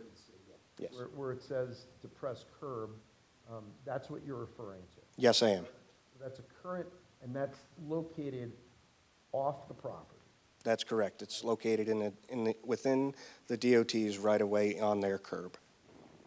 And do you know for how long that depressed curb has been there? No, I have no historical knowledge of the origin of that curb cut. Okay. So the property adjacent to 202, 206 to the north, beyond the property line for existing 2.01, is that Route 202, 206 right-of-way? Is that Bridgewater right-of-way? So what I'm referring to, Mr. Fisher, I know exactly what it's that almost triangular section Yes. So immediately to the north of the subject site, what I'm referring to is right up here, this land that's off of the property, immediately to what I believe to be the north, or I'll call it north, right? Something like that? It's due north. North? Yeah, we'll go with that. Okay, so that land, first of all, who owns that land? It's right of way. It's right of way. And is it, Who's right of way? Yeah. Again, I'm not a surveyor. I'd have to ask my surveyor to confirm that. But right now, my gut instinct is it's part of Cornell Boulevard. okay, so that, As I recall, there was a map from 1973, which the DOT, prior to the construction of 202 and 206, just bear with me for a minute. yeah, take your time. Notes. Yep, appreciate that. There was a map from the DOT, a jurisdictional limit map, I believe is what it's labeled as, dated November of 1973, in which the DOT transferred Cornell Boulevard, which was at the time formerly a state road, according to that map, transferred it to both Bridgewater and Somerville at the time.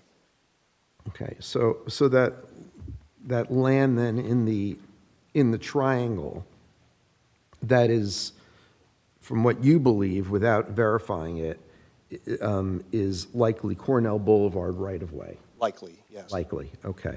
And that Right Cornell... of way of some kind. Of some kind. Nonetheless. And that intersects at some point with 202, 206? Yes. Um, In a paper nature. There's no actual access across it. Right, and so, do you know who owns that, who has jurisdiction? You don't know? I mean, maybe the township knows. Yeah, but you don't know? I don't. You referred, I believe, as part of your testimony back on March 3rd, and I apologize if my notes were wrong, some sort of, like I think it was 1995, you said, some sort of interlocal agreement for the maintenance and/or reconstruction of Cornell Boulevard? Yes, I was made aware of it. I looked through it, And study it, but I'm aware of it. okay, was that provided to the board? Jason, you did not provide that? No, it I was. haven't seen it, that's why. It was not submitted. And you saw that interlocal agreement where, I guess, is the right question? Is it part of a public record? Is it something that was provided to you? If you recall. It was obtained by way of open request, I believe. Open request to Bridgewater? Okay.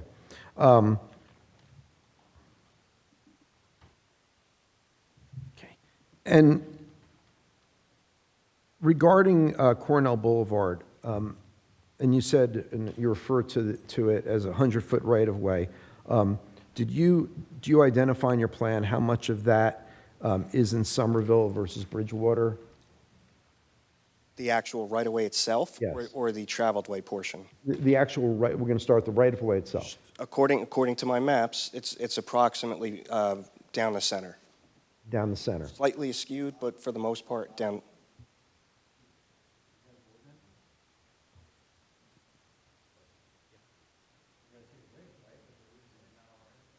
Oh, yeah, he can't just leave.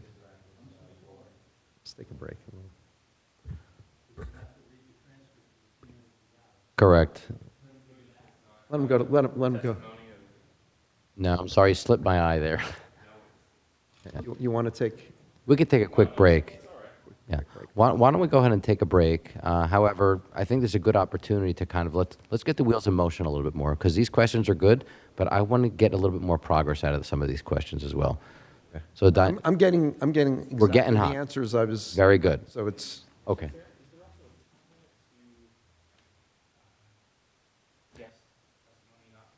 No, there's no time limit. No, not in this situation. All right, but we will take a 5-minute break if that's okay. 8:42.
Ms. Sikora, all in favor?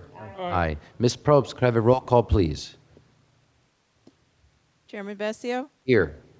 Councilwoman Isla, Here. Mr. Pappas. Here. Mr. Wang. Yes, Ms. Sikora. Here. Ms. Chartowich. Here. Mr. Chowdhury. Yes. Mr. Atkins. Here. And all of the board professionals are here. Thank you, Ms. Probst. Mr. Simon, thank you very much for accommodating the break. Thank you, of course, thank you for accommodating.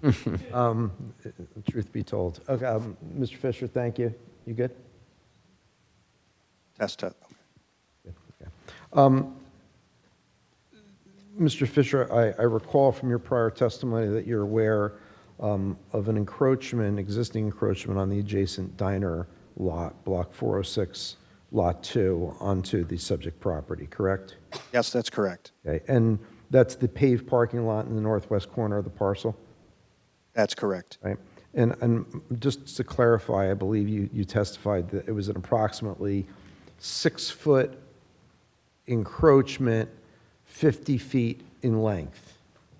Is that about right? Triangular, yes, that's about correct. Okay.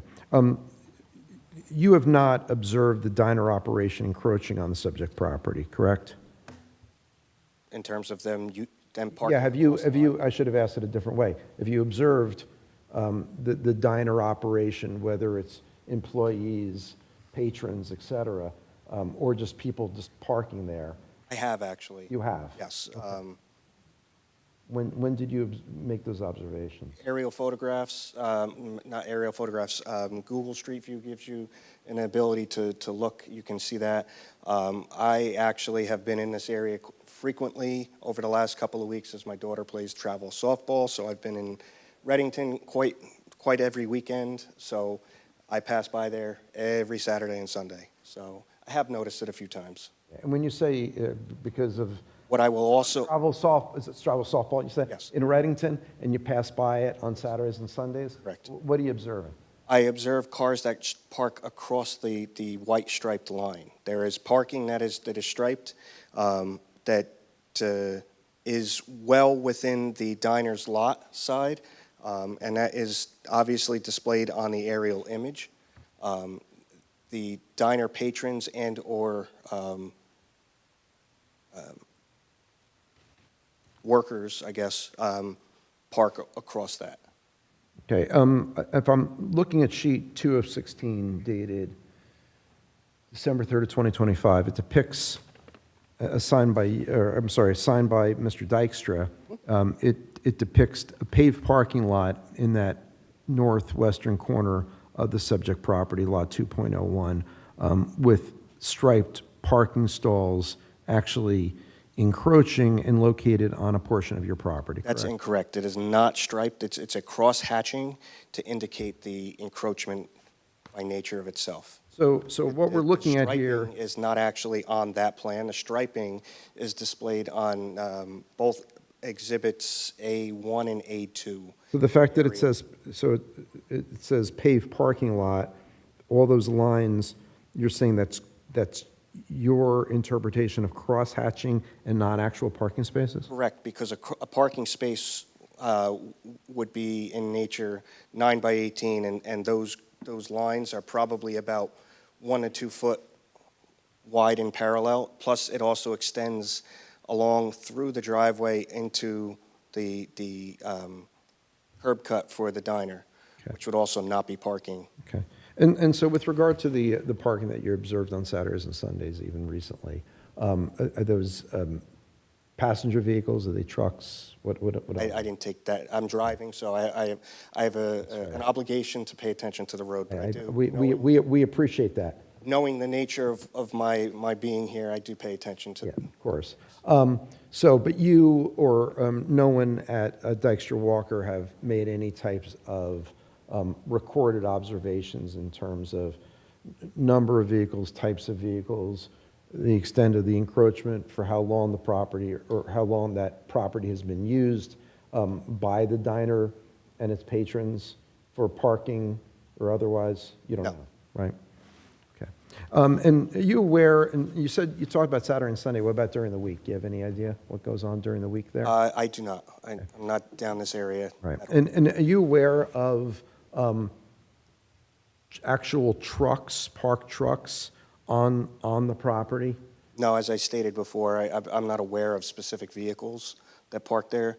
I just am aware that vehicles have in fact parked there. Right, and so, you have no, nor does anyone at Dexter Walker have any independent knowledge or investigation that resulted in some knowledge as to the extent, nature, or for how long cars have been parking on Lot 2.01, correct? Or Mr. Chair, vehicles? I'm just going to object to this line of question. This was Why? addressed in the first hearing, and the applicant agreed that, any encroachment would be taken care of as part of the site renovations. And we've also had dialogue about erecting a fence, and if that's something the borough wants us to do, that would provide a barrier to prohibit future trespasses by the diner. So I don't know where we're going with this line. Thank The reason where it's going in line of I do questioning- recall that testimony from the first meeting. We absolutely, and that's why I'm engaging in this cross-examination, or this area of cross. And the reason why I'm engaging in it, just to pull, behind the curtain, is that under the law, there is something called easement law. And you can obtain something called the prescriptive easement or adverse possession by utilizing another's property for a continuous period of time, open, notorious, et cetera, et cetera. And we don't know, at least I don't know today, based on the record and the evidence and the documents that have been presented in support of this application, whether the diner has any such legal claim or legal right. And the reason why that becomes important for purposes of the processing of this application is that it may result in the applicant, A, having less land to work with than what it is representing. Number two, it raises an issue as to notice to the extent that this property, whether it's by permission or otherwise, is being utilized for purposes of the diner's operation for the requisite period of time, whether it's 30 years, 25 years, et cetera. That's why It's not, it would be 60 years, and it's not a claim that anybody here would make except the diner, and that claim has not been made. Well, So wait, hold on a I don't know second. where we're going with this. First of all, it's not 60 It years. is 60 years. This is vacant property. Are we aware if the diner has made a claim to It's it? a parking lot that's being used. No. It's The- not uncultivated the land. Subject property is vacant. So by statute, the term for adverse possession is that longer 60-year period. It says vacant and uncultivated land. And if you're using, and I'm very confident, that if you were using land for parking for a diner, and parking for trucks, and parking for patrons, that certainly, at a bare minimum, there's It's an about the issue. ownership. I was going Anyway. let's stop the legal argument back and forth. That issue is not before this board, so if we can move on. Well, the reason why I'd be remiss if I didn't raise it right now, and you're not, and one of the rules of the game here is that we don't sit in our hands and hold off until later on and say, hey, gotcha, board, because there was something that I knew of and I held back to give my client an unfair advantage vis-a-vis the board. That's not how we play here. The way we play here is that if there's issues, they should be brought to the board's attention, and that's what I'm doing. I will move on. Okay. With regard to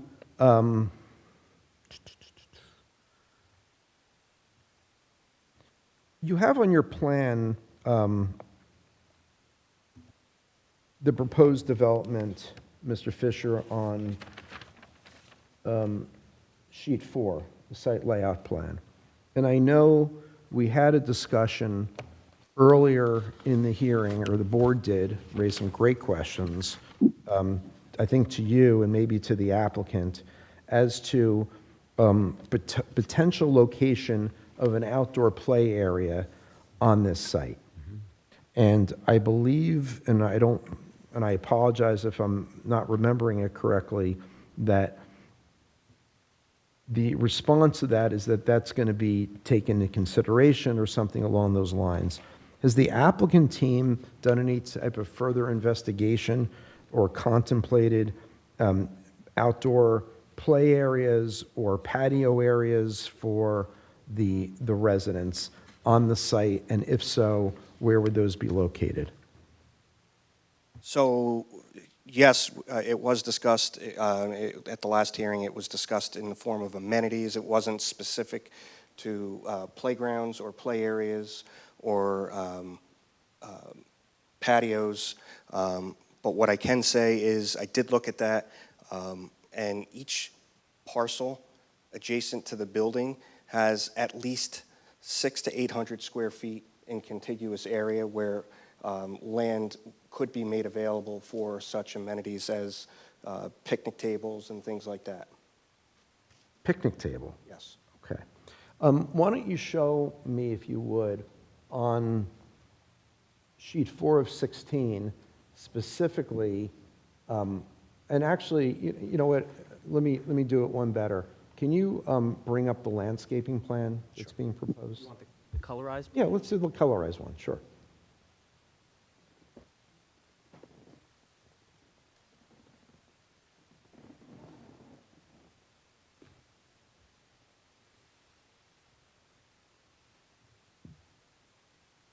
And even before we get to that, can you, Jason, you just had a slide up before that shows the existing conditions with all the trees. Can you put that up first, please? I thought it would be easy just because I thought it was a slide before, so.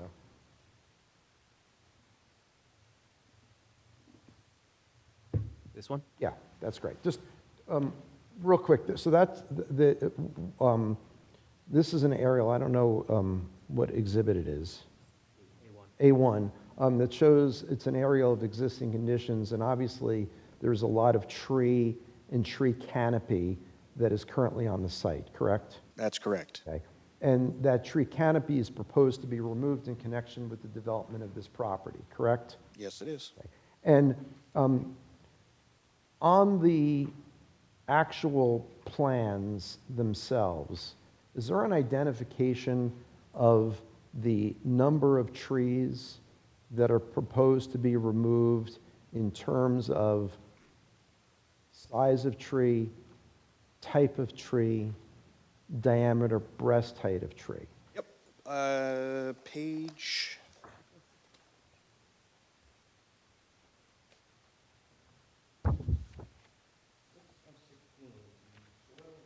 sediment control plan. Right. It depicts every tree that was field located by my survey department during a site visit. Yep. And it looks like if you eyeball... And all of those trees are in regards to the township ordinance of 8 inches or greater in diameter size in DBH.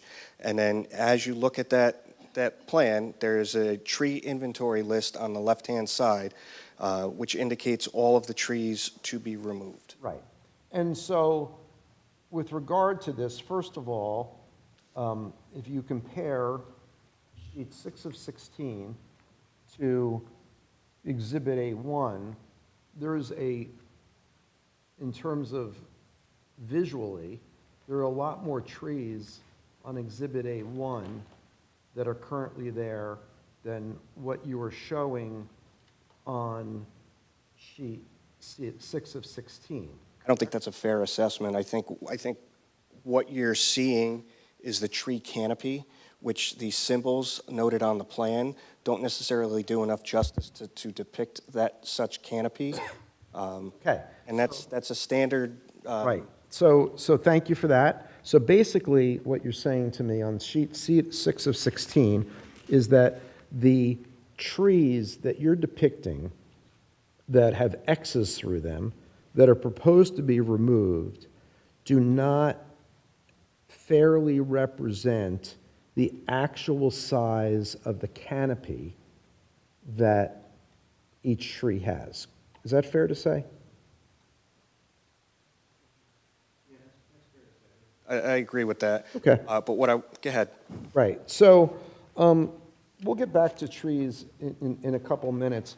Have you, and I know you talked, and we'll get back to stormwater management in a minute, have you taken into consideration the, first of all, let me back up.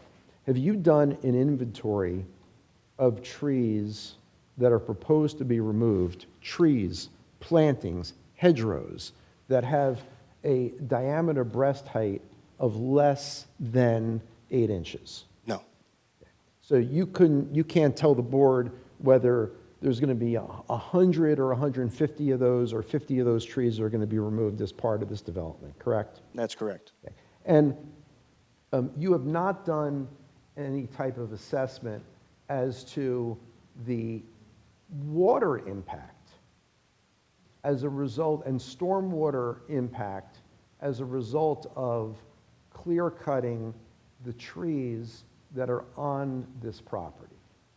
Are you referring to the runoff conditions, the hydrologic conditions that Yes, would occur? runoff conditions, if you have a forest of trees and you clear cut that forest, right, then you don't have those tree roots to absorb the water that's coming down from the sky, correct? Or that's running through that property. That's Fair? Yes. Right.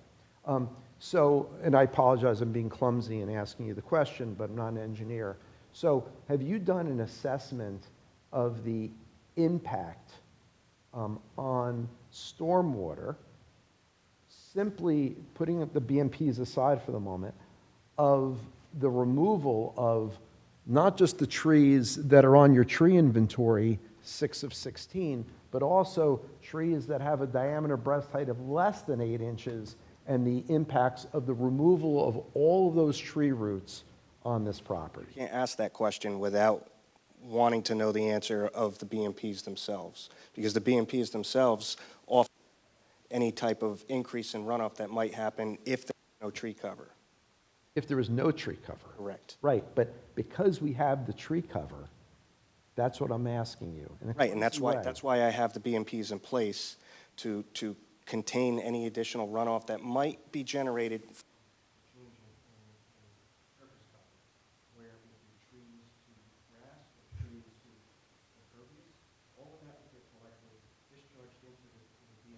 Bioretention basins, held back, cleaned, held back, and then slowly released into the Cornell Boulevard system where it goes today. You're saying that there's no difference between going from... That's not what I let's say, said. That's not at all what I said. Okay, so is there, I'll break it down then. There is a difference then from going from a property that doesn't have any trees to impervious coverage versus a property that has hundreds of trees, including mature trees and some with very large diameter breast heights, to impervious coverage. That's what I'm asking. Do you understand the question? I'm going to object because that's not what's being proposed. We're not cutting down the trees and not replacing it with anything. We heard extensive testimony about the storm. I'm not saying you don't have a stormwater management system. Of course you have. What I'm asking is, does your design take into account the fact that you're going from a situation directly adjacent to a state highway, and other commercial and other properties with impervious coverage, going from a site that has essentially a forest to what you're proposing, versus if it was just dirt or grass, no trees, to what you're proposing? My design does take into account the change in runoff conditions based on the surface cover. The surface cover, in this case, also includes tree coverage. So, yes, we are going... But you're taking into account the fact that those tree roots that currently absorb that water are no longer going to be there. That's part of the hydrologic conditions that are evaluated. All right. One of the lots you're proposing here is a flag lot, correct? No, that's not correct. It's not correct? By a flag lot, according to the township's ordinance. Why is, let me get the number right, why is proposed lot 2.03, why is that not a flag lot? Because according to the township's ordinance, and if you bear with me for a minute so I can cite you the code. Sure.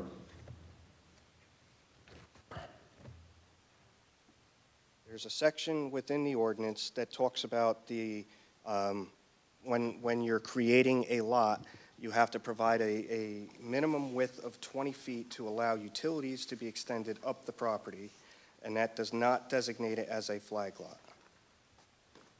And I just need to find that section because I have it in.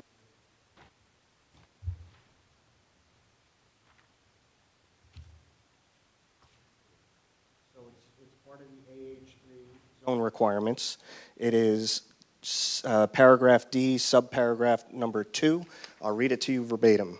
In order for utilities to properly access the property, the lots may be configured to allow at least 20 feet of frontage along the right-of-way, as long as no structures are located in this area. Fences, landscaping, and other forms of screening shall be permitted in this area.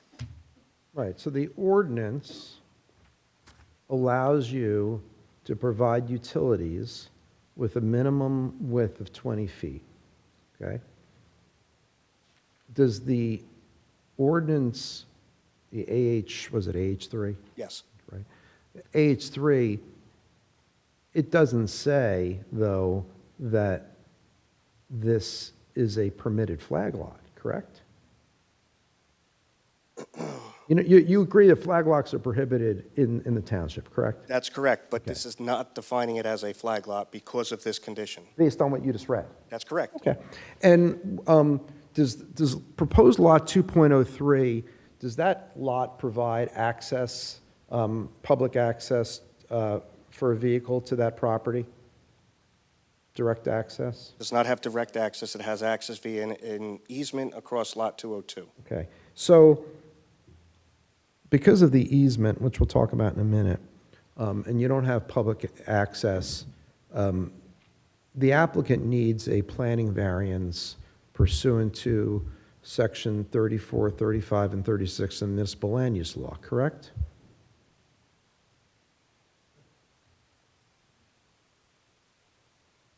No. No? Well, Mr. Fisher, do you have an opinion about that? I do not have an opinion on it. Okay, have you taken a look at whether a planning variance is required for this application because it does not provide direct access for a vehicle from a public street? Have you taken a look at that? He said he was not aware. Okay, so We you haven't reviewed it as taken a part of look the at it. That's- application. We didn't flag it as a variance, and neither did the borough professionals. I understand that that no one, including the applicant, including the borough professionals, may have flagged it as a variance, but, you know, our position, and we'll talk about that, I guess, another time, is that, in fact, it should have been identified as a variance. If you look at sections 34, 35, and 36 of the municipal land use law, and it requires variance relief. But if you haven't taken a look at it, Mr. Fisher, I'm not going to belabor the point. Are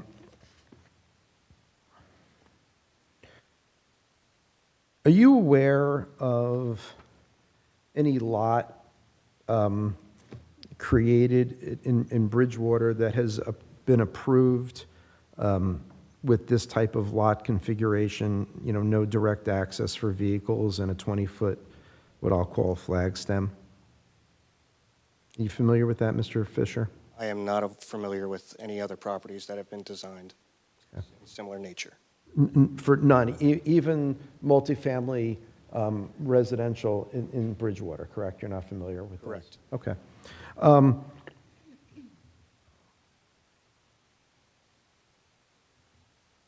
Let me just try to...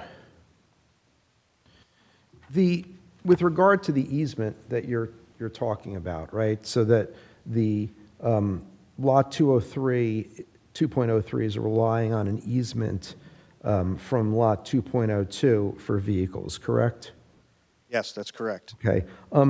Is that type of easement contemplated as permitted in the ordinance?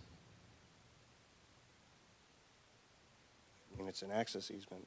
I know it's an access easement. My question is the access easement that's being proposed permitted as of right, or does the applicant require, based on your professional review of this, a form of either variance or design exception relief under the ordinance for proposing that a particular lot has its sole access via an access easement. From Mr. Chairman, I have a question. Is the line of questioning to the engineer is about an ordinance, not about his testimony or engineering? Is that, am I incorrect in wondering whether this is pertinent?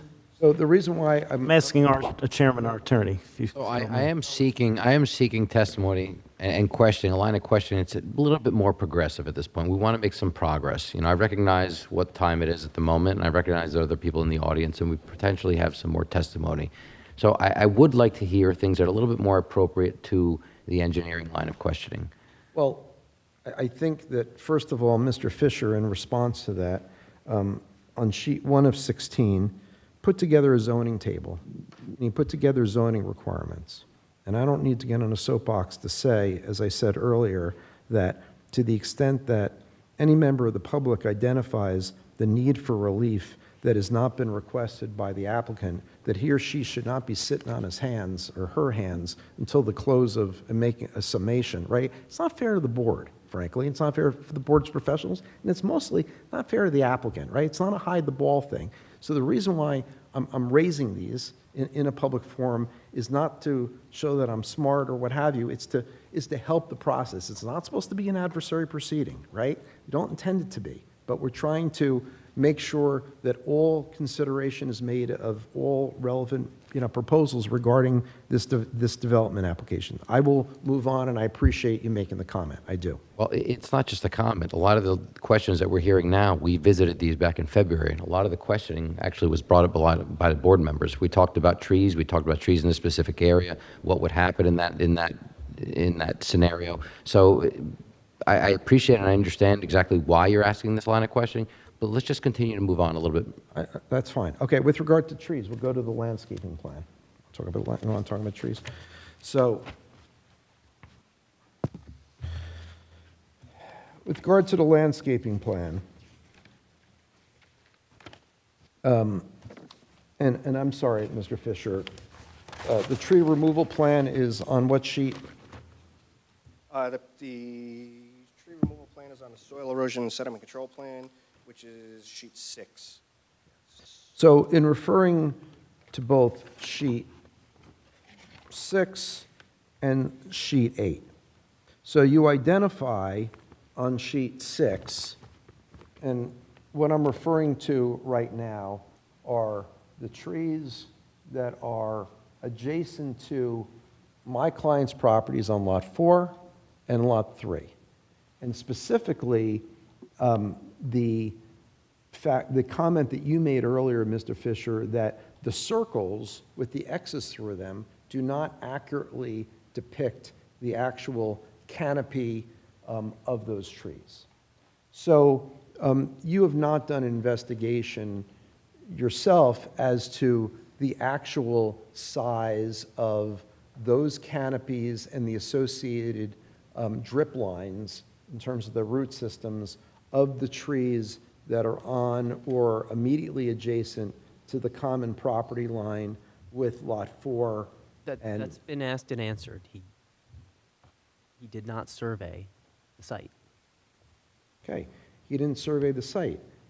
So my question to you, Mr. Fisher, but your office did, correct, Mr. Fisher? Yep. Okay, so I'm looking, starting on the, if you look at Lot 4, the northeastern property line, adjacent on the subject property are a number of trees in the corner there, next to, I guess, the paper Prospect Street, that appear to be on or near the common property line. You see those? Are you referring to the existing trees? Yes. Yes, I see them. Right. And there's identification on Lot 4, for example. There's like 2 where it says 12-inch oak, 12-inch oak. Are those trees that are located on Lot 4? The trees that are depicted on this plan, you're referring to the landscape plan, correct? I'm referring to sheet 6 of 16, and it has two notations. Tree inventory. 12-inch oak, 12-inch oak, but those notations are located on Lot 4, not on your client's property. And I'm just trying to understand, to make sure that no trees on either the common property line with lots 4 or lot 3 are going to be adversely impacted, or their tree root systems adversely impacted by any soil disturbance or grading associated with your project. Well, what I will say is, for starters, I believe in February? March, when I last testified, one of the questions was to try and minimize the amount of tree disturbance that we had on site. And I acknowledged the board member by saying that we would look at that and minimize the limited disturbance as much as possible. I stand by that testimony today by saying that when we further revise these plans, we will consider reducing the limited disturbance and tightening it up as much as possible to minimize any additional tree disturbance that might be occurring at this point in time. No, Should that impact any of the trees that are noted to be removed, that'll be reflected on the schedule correctly. That being said, none of the trees that we're showing to be proposed as being removed are not on our property. All trees being removed are shown strictly on Lot 2.01 as it exists today. And none of them are on the common property line? That's your testimony? Yes. Okay. And with regard to trees that are identified on lots 3 and lot 4, immediately adjacent to proposed grading and disturbance, you just said that you're going to, do the best you can, and I don't want to put words in your mouth, Mike, but how do we know that there's, identified 10-inch oak, 18-inch pine, 16-inch oak, 12-inch oak, 12-inch oak that are on lots 3 and lot 4 immediately adjacent to the proposed grading are not going to be adversely impacted? I know you said you're going to do best efforts. I get that, and I respect that. But those are big trees on my clients' properties that are of concern to my clients. Again, it'll be based on standard development practices that the applicant will maintain. As far as clear cutting, as far as limited disturbance, we propose a silt fence along the limited disturbance. There will be a silt fence along this side. It'll be demarked based on what's proposed on the plan and approved on the plan. And again, tightening that up is an opportunity in that area to pull it further away from that property line. But no guarantees, right? I mean, are you proposing any certain method of disturbance to not adversely impact those trees that are not on your property? What method of disturbance? Okay. Okay, so you're not proposing anything right now to limit the possibility of disturbing those trees and their root systems? Other than minimizing the limited disturbance further, shrinking it. Okay. Have you considered that? Considered additional means? Well, no, limiting the limited disturbance. I have looked at it to some degree. Okay. The township's ordinance considers high-density residential developments to be at least 4 units per acre, correct? I believe so. I have not. I didn't study that. You've reviewed the ordinances. I asked you that earlier, right? That's correct. And so The ordinance with respect to the zone that Right. this property is in. And high-density residential developments, as defined in the ordinance, are required to have at least 2 means of ingress and egress, correct? If that's what's Again, stated in the ordinance. I'm going to object because he said Why is he didn't look at other zones. He studied the zoning applicable to this site. Zoning applicable to this site, doesn't the zoning of this site in the AH3 zone specifically state, Mr. Fisher, that unless otherwise stated in this zone, all other requirements and ordinance provisions of the Township of Bridgewater ordinances apply? I believe it does, yes. right? Okay. And if this is a high-density residential development, you agree to, under the ordinance that's applicable to this site, they're required to have at least two means of ingress and egress, correct? I'm not agreeing to that at this point. Okay, and what's your, do you have a basis for not agreeing to that? Do you believe that I'm wrong in terms? Section and- Oh, you haven't read it, okay, okay, that's fair. Keep going here.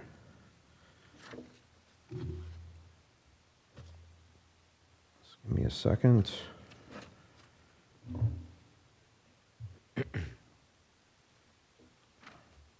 So,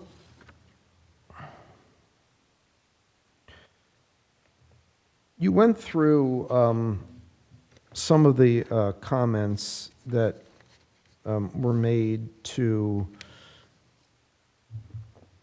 Mr. Burr's letter of May 18th, okay? And I just want to get confirmation on a couple of things that you said, that all new impervious coverage will be captured and managed on site by the proposed bioretention basins. That's what you stated? That's what I stated. Okay, and that includes the buildings, the driveways, the parking areas, correct? Yes, that's correct. And with regard to the inlet at the southerly corner adjacent to lots 3 and 4, there is landscaping that is provided in that area, correct? Yes, that's correct. Right? And you believe that the landscaping that you're proposing in that area can be installed, can thrive, can be maintained in perpetuity with that A inlet being constructed in that area? I believe this question was asked by the board's engineer, and I addressed it, both with the piping and the inlet. That you still can get the landscaping that you're proposing there? Yes, that I can make whatever adjustments necessary to accommodate it. And Mr. Simon, if you don't mind, I'm going to ask for a quick 5-minute break. Is this a good place to stop, or do you have another no, we thought take you a want? 5-minute break. 5-minute break? Okay, we'll reconvene at 9:30.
time is 9:31. We will reconvene. Could I have a motion to reopen the meeting? I'll make the motion. Ms. Sikora, second, please. I'll second. Ms. Charteris, all in favor? Aye. Aye. Ms. Probst, could I have a roll call, please? Chairman Vestio, Here. Councilwoman Isla. Here. Mr. Pappas. Here. Mr. Wang, Here. Ms. Sikora, Here. Ms. Chartowich. Here. Mr. Chowdhury, Here. and Mr. Atkins. Here. And our board professionals are here. Thank you. Mr. Simon, please proceed. you. Sure. Thank you. Appreciate it. So, Mr. Fisher, I'm now talking about Mr. Burr's May 18th, 2026 letter. And we talked about the inlet, and I know you just stated, well, we talked about that already, that you think you're going to make it work in terms of the landscaping. But beyond the landscaping, what I'm concerned about, and if you would take maybe your cursor on the exhibit, I guess that's is that A2? A2, thanks, Jay. Yeah, right, the A2. If you can just maybe show the board and the public where the water flows and how that inlet is going to be helpful. And what I'm, just before you go on, what I'm concerned about is because of the big 11-unit building, that the way the water's going to go, that it's either going to bypass that inlet and/or not even get there and end up on Lot 4 or Lot 3, because obviously that's my concern. I would like to, instead of looking at the colorized version, pull up the drainage area map, and that'll probably Yeah, do a that's better better job. Thank you, Mike. Appreciate that. Yeah.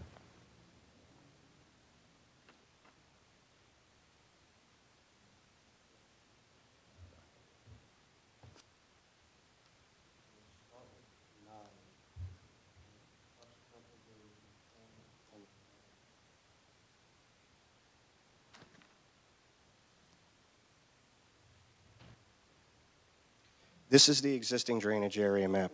And this is sheet. Sheet 9 of 16 in the plan set. Okay. Thanks. Go ahead.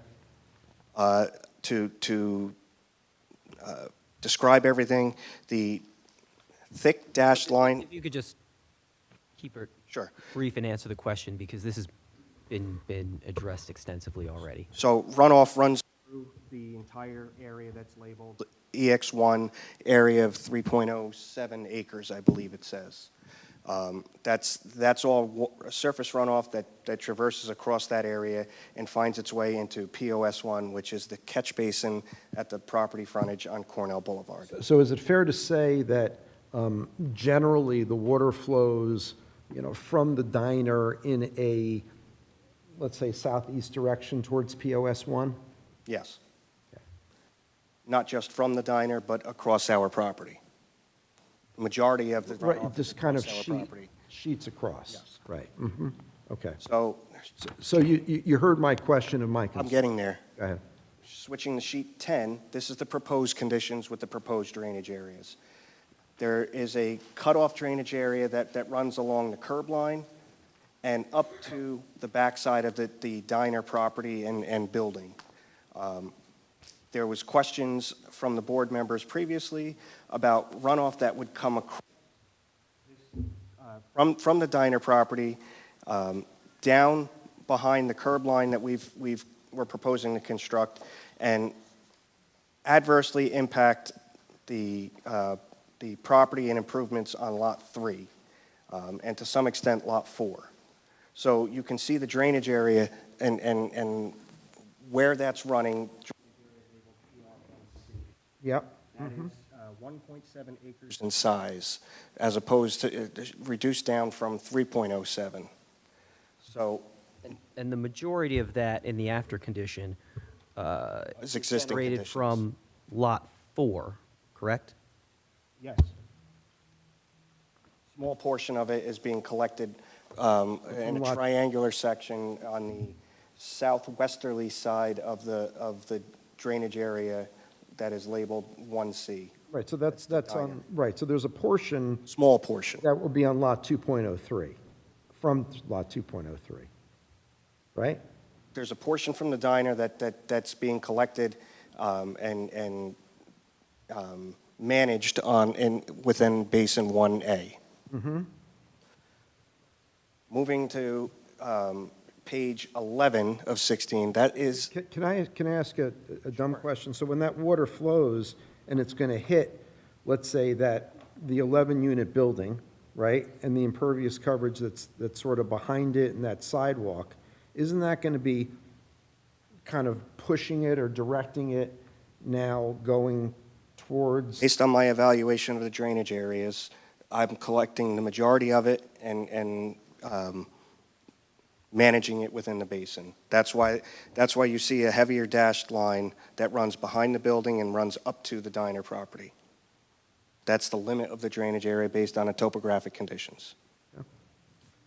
So your position, your sworn testimony is that there will not be any adverse stormwater impact to lots 4 or lot 3 by virtue of this development, given the existing conditions that they're right now looking at a bunch of trees with root systems that absorb this water, stormwater, to the proposed condition.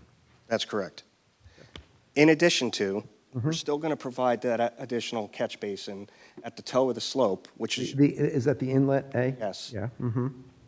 I call it a catch basin inlet, sorry. same thing, 6 1/2 dozen the other, with a pipe that connects to the manhole downstream of the outlet control structure for 1A, basin 1A.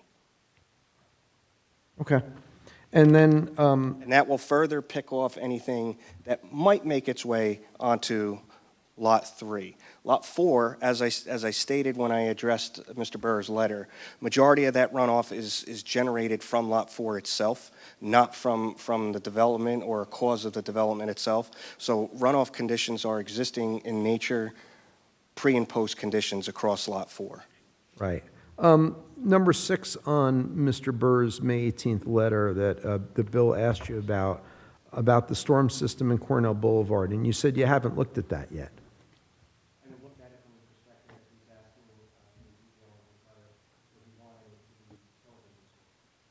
Right. Have you, but the first sentence says, confirm, even before we get the television scope, confirm that the existing storm system in Cornell Boulevard is in good No, hold on. The first sentence says, confirm that the existing storm system in Cornell Boulevard is in good condition and able to accept the overflow from the proposed on-site system. Have you done any evaluation to confirm that statement? It's been asked and answered. Have you, Mr. Fish, it hasn't been asked or answered. The Yes, first, he said he has not inspected that specific facility because we're reducing the runoff.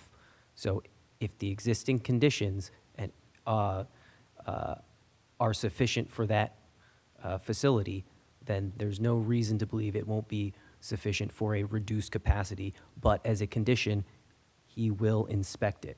That was his testimony. We did hear that twice this evening. well, yeah, but Mr. Chairman, I just want to confirm that. It's been confirmed. Confirm from Mr. Fisher that, in fact, he has not currently examined the existing storm system in Cornell Boulevard, correct? Evaluated based on flows to the system.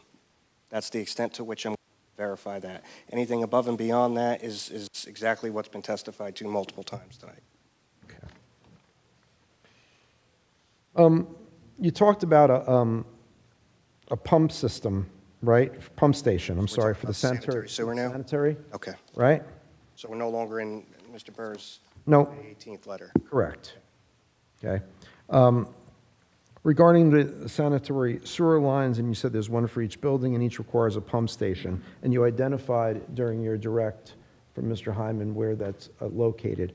Is there going to be any type of generator or other power source in the extent of a power failure for those systems? I believe typically generators are included on these properties. I do not show a pad for it, but that's something that we can absolutely include without any That was testified by the architect at the last meeting. okay, I wasn't. You weren't there. Okay, but in terms of for the pump station, your testimony is that there's going to be generators. There'll be a generator for the building, is what I'm testifying to, based on And- what was previously testified to. Okay. You haven't done any evaluation in terms of emergency vehicle access if Cornell Boulevard is blocked by parked vehicles, including, delivery or landscaping vehicles, correct? On both sides of the street? Have I done an alternate means for emergency access? Yeah. In other words, if there's cars parked on both sides of the street on Cornell Boulevard, Do you do do you do that same type of an evaluation when someone's parked in front of someone's residential driveway? I'm asking you, I would say no, so that's my answer. well, You don't. Well, wait. Whether you don't or not, I'm just asking you respectfully if you can answer the question. And I'll ask it this way.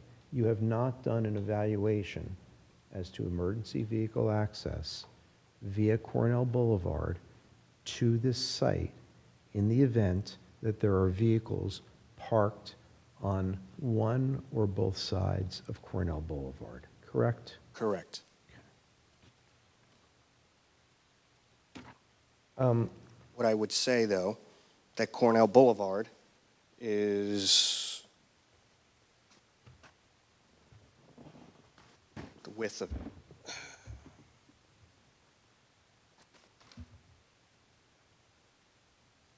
Roughly 30 feet in width, curb to curb, which would allow for a vehicle to be parked and still allow for safe passage for additional vehicles. And say a vehicle to be parked, Mr. Parallel along the curb line. Parallel, so if there's, along the 30-foot cartway, if there's vehicles parked on both sides of the street, including, let's say, landscaping vehicles. Let's call it 10 feet wide, each vehicle, the footprint that they're taking into the traveled lane. So you still have an additional 10 feet in width that you can allow a vehicle to pass through. Okay, and is that sufficient for an emergency service vehicle? According to such as a, what was provided by the fire chief, the width of the vehicle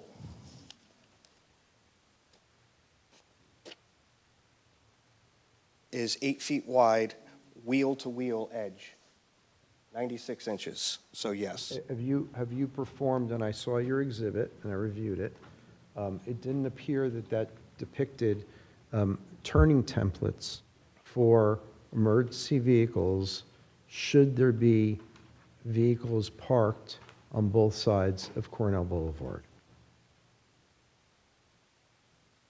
No, it did not consider that, but it would then be down the center line of the roadway, Okay. as opposed to within the center line of the travel lane that they would be approaching or departing. Right.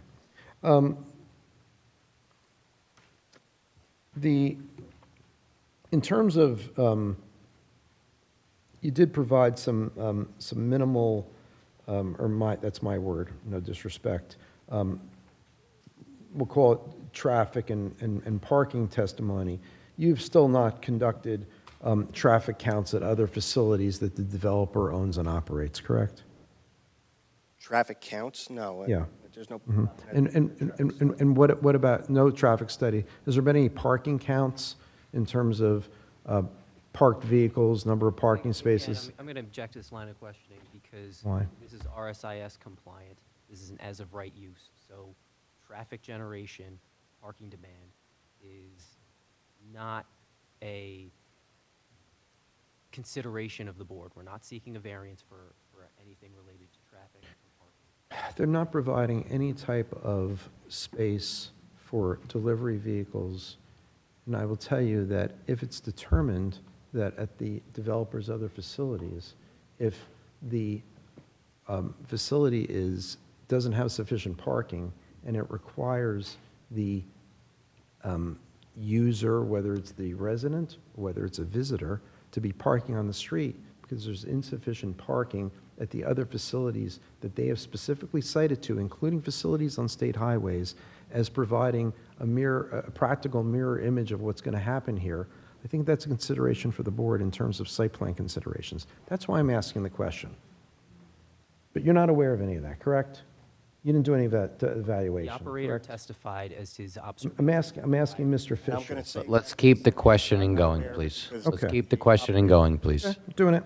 Proposed driveway apron connecting the driveway to Cornell Boulevard, that's a street improvement, correct, Mr. Fisher? Yeah. And the proposed curbs connecting to the existing curb on Cornell Boulevard, that's another street improvement, right? And some of those improvements are actually encroaching upon the Somerville right-of-way, right?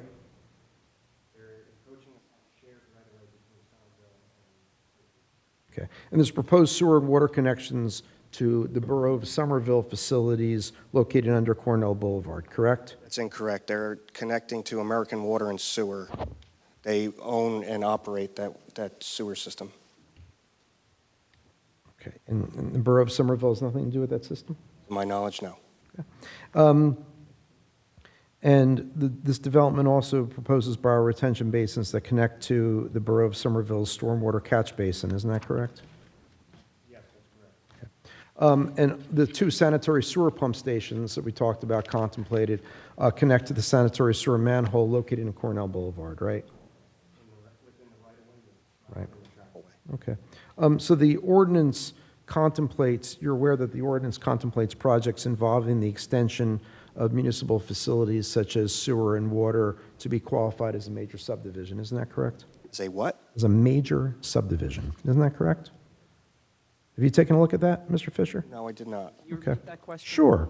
Do you, or I'll ask it this way, Mr. Fisher, you have not done an evaluation to determine whether, based on the improvements that are being proposed here, including the installation of street improvements and the extension of municipal facilities, whether those activities warrant this application and proposal as qualifying for a major subdivision as opposed to a minor subdivision. Have you looked at that?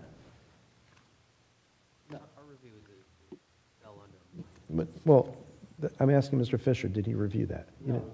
No, okay. And are you aware whether an...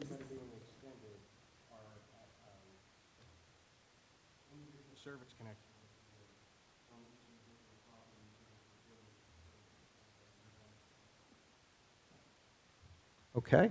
There was no environmental impact report in connection with this application submitted, right? Right? You didn't do an analysis of any environmental impacts that may have on the site or the surrounding properties, correct? That's correct. Okay. And you're aware that the township ordinance does not permit an application for development to be approved unless the required environmental appraisals have been conducted, correct? The required, environmental appraisals have been conducted, correct? We obtained a waiver from that, submission waiver. And with that, I'll say in combination with that is, while we did submit a waiver, we submitted statements on the plan that supported specific aspects of the environmental concerns that you would ordinarily put into an environmental impact. Okay. Wetlands, steep slopes. You haven't done any type of evaluation for threatened and endangered species on this site, given the tree canopy, correct? No. Okay. And you haven't done any type of noise study in connection with this application, correct? That's correct. Okay, or including the noise impacts that will take place as a result of taking that tree canopy on this site and clear cutting it adjacent to a state highway. You haven't done that evaluation, right? That's correct. Just a couple others, and then I think I'm done.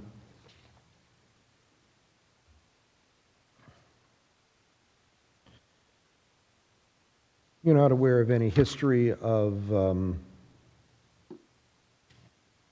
accidents on Cornell Boulevard? No, I'm not. Yes, I apologize, yes, yes. Just give me a minute.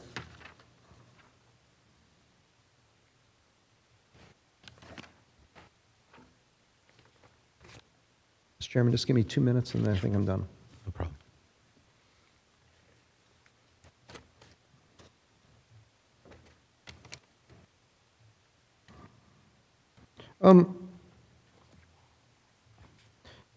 Mr. Fisher, I did notice, in going back to the zoning table, that in terms of, existing versus proposed, that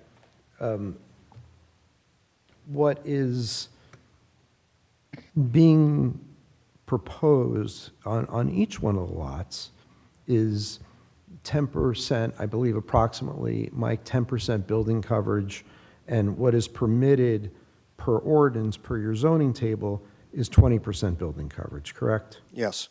Okay.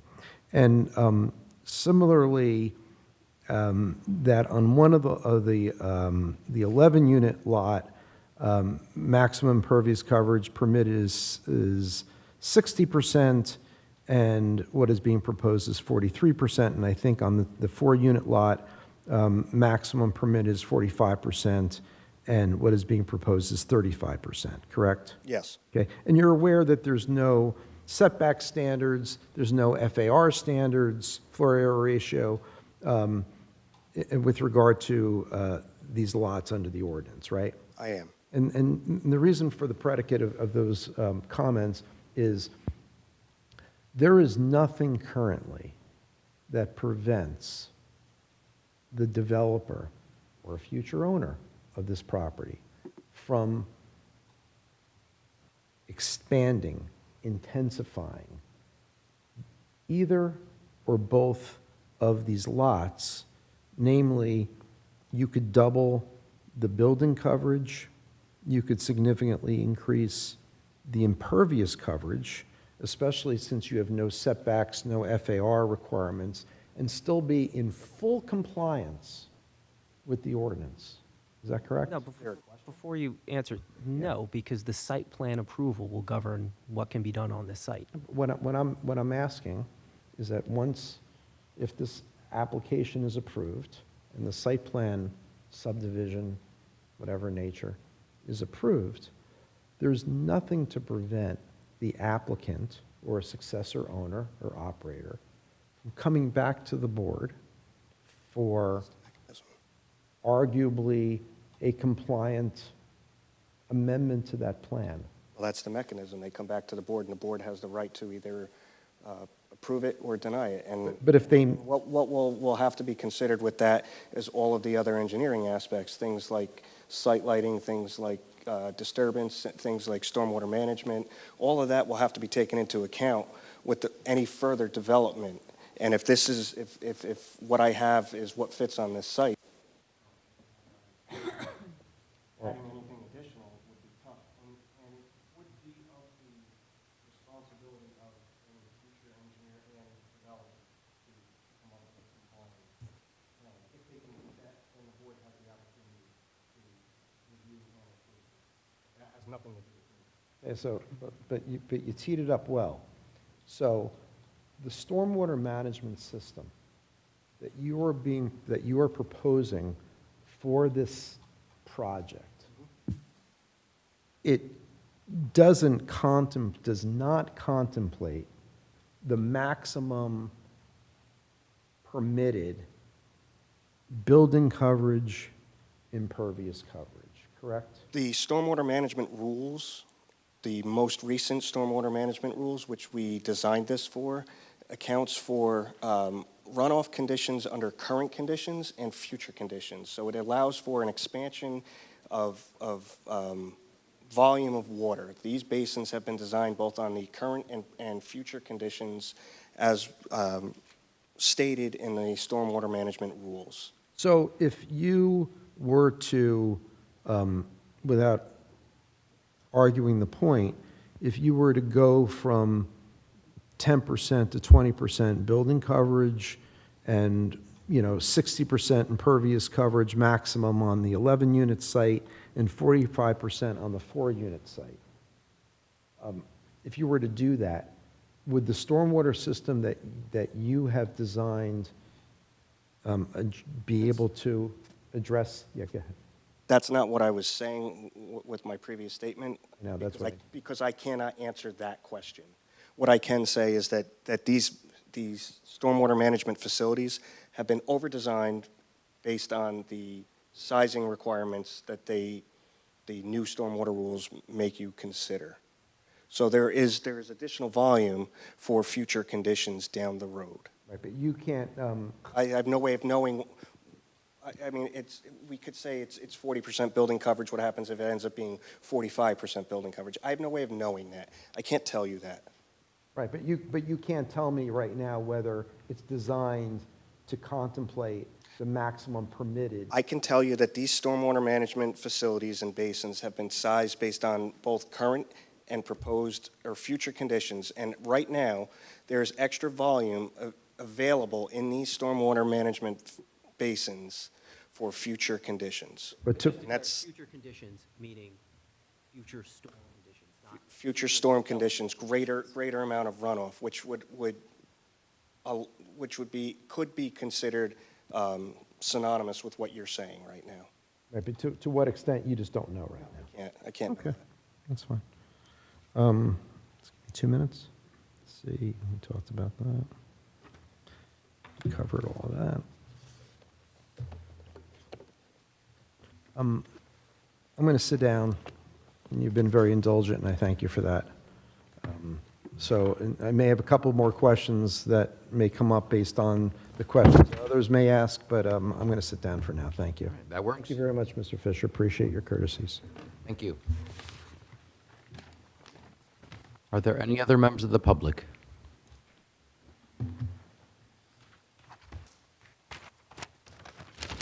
Good evening. Good evening. The first thing I want to do is, I thought Rob gave you some useful information about potential jurisdictional issues that you have in this case. And I realize that you don't want to go into the legal considerations of that, but they're real, and I would join his objection on both. The potential, I'm not convinced about the diner easement, but if the diner does have an interest in this property, it would create a split lot zoning case, and diners aren't permitted in the AH3 zone, which would then require it to be heard at the zoning board because it needs a D variance. But we don't know at this point about the title. The second point, yeah, I'm sorry, Dennis Galvin with the firm of the Galvin Law Firm, and I'm representing the Borough of Somerville.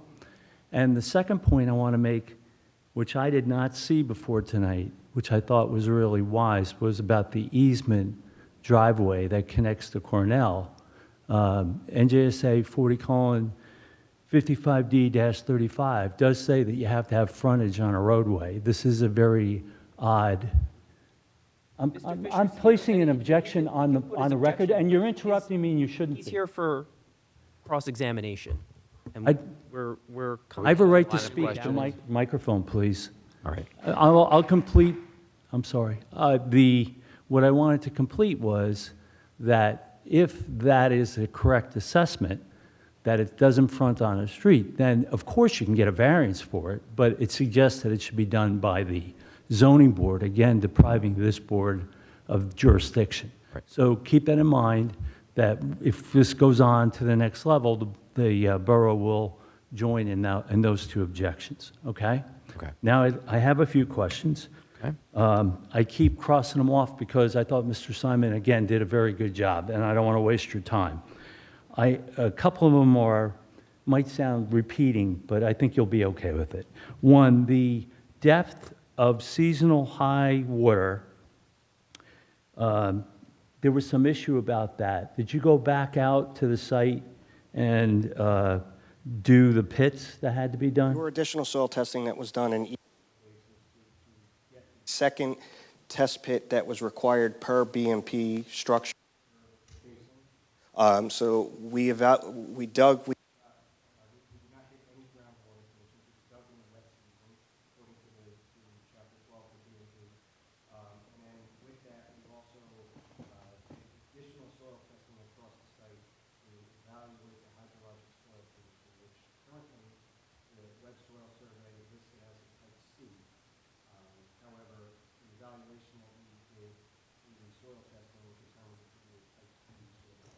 Okay. I found those comments very draining. That's cute. All right. Where is the pad-mounted transfer utility located? Huh?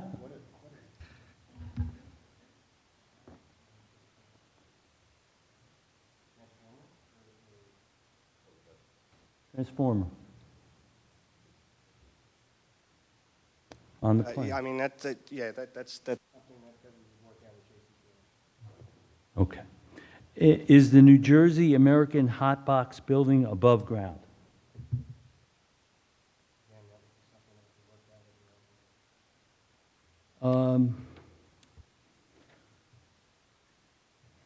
Can you confirm that all the drainage, you were talking about drainage, and the utility connections, that they all occur in Somerville? They occur within the right-of-way which is shared between Somerville and Bridgewater. The stormwater connects to an outflow that is on, that ultimately discharges into Somerville. Okay. Now, don't you need Somerville approval for that connection? According to the letter that you received, that's something that will have to be reviewed by the borough. Because we're listening to the conversation about, doing something with the line, checking to see if it's available, you're going to put a camera in it. That camera, that information should be going to Somerville. We'll do that as part of the post-approval permitting process. It's not a site plan All consideration. right. Now, I want to talk about emergency services. I haven't heard that much about this. Now, you had a report from the Bridgewater fire official that kind of said it was can service a fire truck? They asked me to show proof that we could service the site with a fire truck, circulate a fire truck in and out of the site. Now, I showed that in an exhibit at the last time. is it a common practice to use K-turns for fire trucks? Isn't it preferred to have forward circulation? Good firematic practices. I've done it plenty of times. Okay. So in this case, if there's somebody that needs an ambulance, where's the ambulance coming from? That's a good question. That's not something that was contemplated. The only review that we received was from the police department and traffic. All right. And the fire department. What about if there's some sort of incident that requires police response? Who's responding? Bridgewater. That's not up to the site plan approval, so that's not something that we evaluate. Well, you put an entrance on to, you're putting an entrance on to Cornell. So I'm curious where the vehicle's coming from. Which fire department is servicing this property? According to Bridgewater's review, there are also properties along our side of Cornell Boulevard that are also Bridgewater residents, which I would presume are serviced by Bridgewater Police Department as well as all other Bridgewater emergency services. So there's no anticipation at all that this property would be serviced by Somerville's emergency services? There was no further consideration beyond the review that was given by Bridgewater.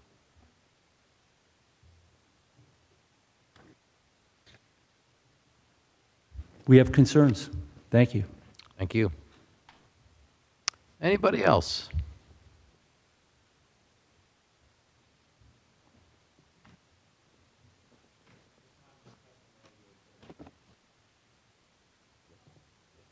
Yeah.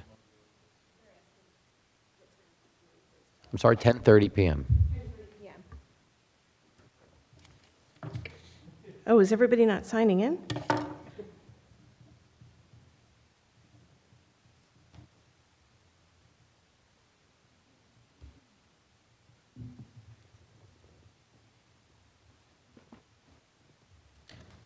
Good evening, Mr. Chairman and members of the board. My name is Kim Wortman, and I reside at 289 West Summit Street in Somerville. Recently, I want to share this as context before I ask Mr. Fisher some questions. The Somerville Environmental Commission actually presented a comprehensive flood risk management plans to the Somerville Mayor and Council, and they said they were going to be sharing it with Bridgewater. What it showed is that our shared regional watershed including Peters Brook, is already at critical capacity. And Peters Brook does run under the properties that we're talking about here, with nearly 29% of Somerville properties facing moderate to major flood risks. Now, because of this, Somerville recently updated its stormwater control ordinance to mandate stricter New Jersey Department of Environmental Protection compliance. And because environmental impacts do not stop at our municipal borders, we must ensure that Bridgewater's engineering standards do not create an active downstream public safety hazard for our residents on both sides. So in light of that context, Mr. Fisher, I had a couple questions regarding the watershed modeling. Okay. So in preparing your stormwater management report and calculating the post-development runoff, did your hydraulic models account for the cumulative downstream impact of Somerville's stormwater infrastructure, specifically regarding the Peters Brook watershed, or did your study stop strictly at Bridgewater? My study stopped at what's labeled on the plans as point of study 1. That's the catch basin directly adjacent to our site frontage. However, what I will also say again is that the runoff going to that catch basin under existing conditions currently today, if we do nothing, is greater than what will be going there under proposed conditions when assuming the site is developed and built. Wonderful. So in light of that, will you now, since that report has been produced, actually take that data and commit to reviewing Somerville's mitigation models before finalizing the project's design? I understand what you're saying, that it will help, which is wonderful, but can we also make sure we incorporate these new I studies? believe what you're asking is similar to the review letter that we received from Somerville that were subject to their review. Okay, so that's, So yes. I believe that we are going to be subject to submitting, is that correct, Jason? During the permitting process. Perfect.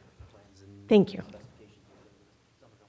Wonderful. And if you need copies, I actually attended the meeting where they passed all that, so I can also forward, and I followed up with the Environmental Commission to read all the studies that they had done and actually watch. Good read, right? It was very, very informative. In terms of the tree canopy and the soil, so also the Environmental Commission, what a wealth of information they provided. Your report actually details significant removal of trees, and which we also highlighted through the attorneys. And can you tell us exactly how many thousands of gallons of natural stormwater absorption capacity will be lost daily by clearing the canopy, and how the proposed artificial detention basins, the two, will replicate that lost natural infiltration?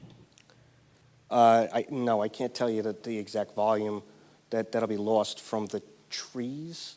Okay. No. So the reason that I'm asking is what we're worried about is the flash flooding, impact, and they did highlight in the report, it was actually extensive. They talked about the fact that the soil stability when you remove trees, and I'm not a tree expert, but it was very informative in terms of understanding, you pull all that out, now you're subject to flash flooding, and while the catch basins are very helpful, it can actually erode that ability to mitigate that. So what we're worried about as residents is the flooding on Prospect Street and especially Arlene Drive. Sure. I understand that. Okay. So I'm sure you're aware of this, but in terms of runoff rates, the New Jersey DEP regs require that post-development peak runoff rates do not exceed pre-development rates. Post-development doesn't exceed pre, right? It's actually based on a reduction rate. Okay. The 2-year storm is a 50% reduction, the 10-year storm is a 75% reduction, and the 100-year storm event is an 80% reduction. Wonderful. So did the design that you put together, actually, was it updated for the higher intensity climate resilience and the rainfall data currently maintained by the state? Yes. And, okay, and how will... I mentioned previously. Perfect. And then how will the site handle the 100-year storm without spilling onto Cornell Boulevard? The storage volume in the basin has capacity to contain that and slowly let it out through the outlet control structures. Wonderful. I have two more questions. So I think I heard about the project relying on actual right-of-way access through Somerville. And I was wondering if your team has requested or secured any land disturbance or stormwater management permits from the Borough of Somerville. No, again, we received a review letter from the Borough of Somerville indicating that we needed to submit as a formality, as part of the submission. I don't want to speak for the part of the submission would require the review of our stormwater management plan, and we would also have to get driveway repair permits. Okay, perfect. And if in the event Somerville denies it, I'm just curious, what would happen in terms of the engineering contingency plan to manage the site's water entirely within Bridgewater?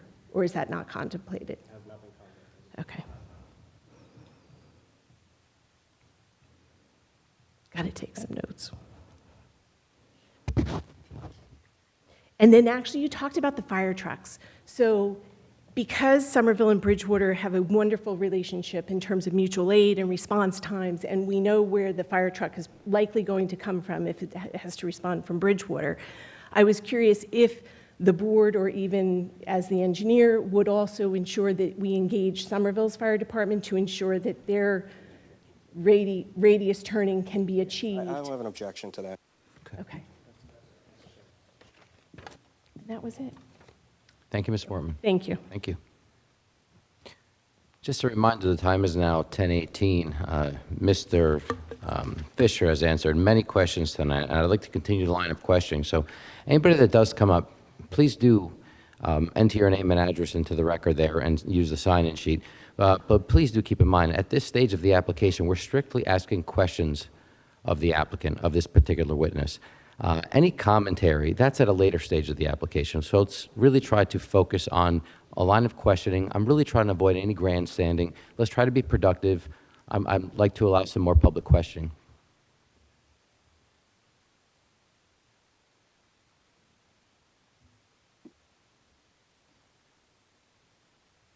And I'll enforce minutes if things take longer than they need to.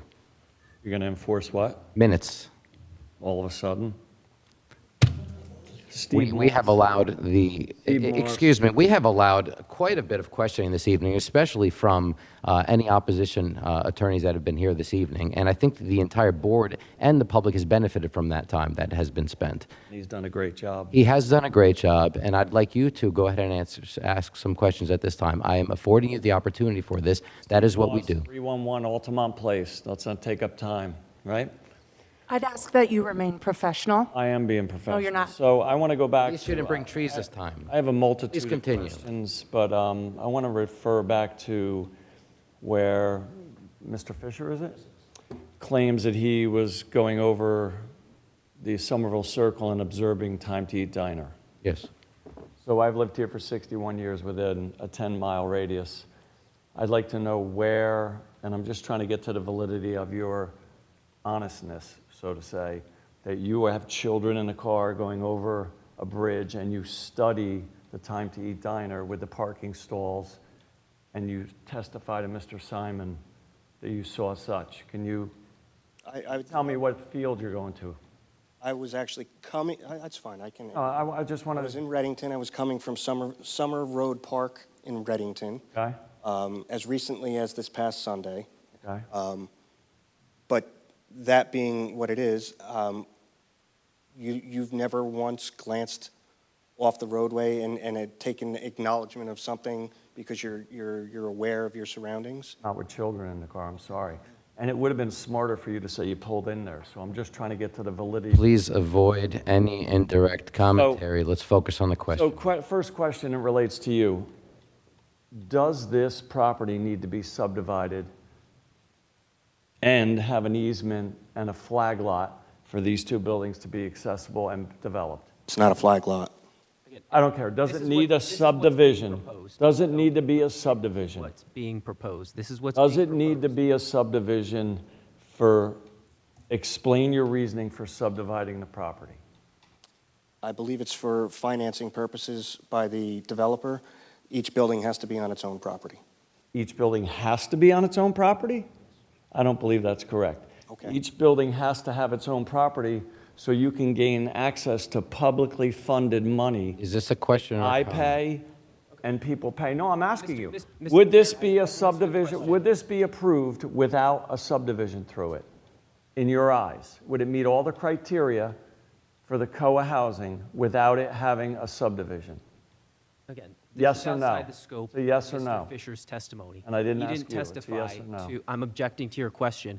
He didn't testify to the particulars of the financing that came from the applicant. I didn't ask him and that. I asked him the- if it would be a, So if I'm these two objecting to buildings. the question. It's not appropriate for the civil The engineer. question can be objected, and you can say it for the different, a different witness. No, I'd like to know, if I came to you guys, I'm a developer, if I came to you and tried to get 2 lots with a flag lot or whatever you want to call it, and I didn't need it for any access because I'm building a road onto Cornell that splits into 2 buildings, why are we proposing a subdivision? I think Mr. Heineman's reasoning here is that it's not appropriate for this witness. But he's the engineer, he's proposing the subdivision.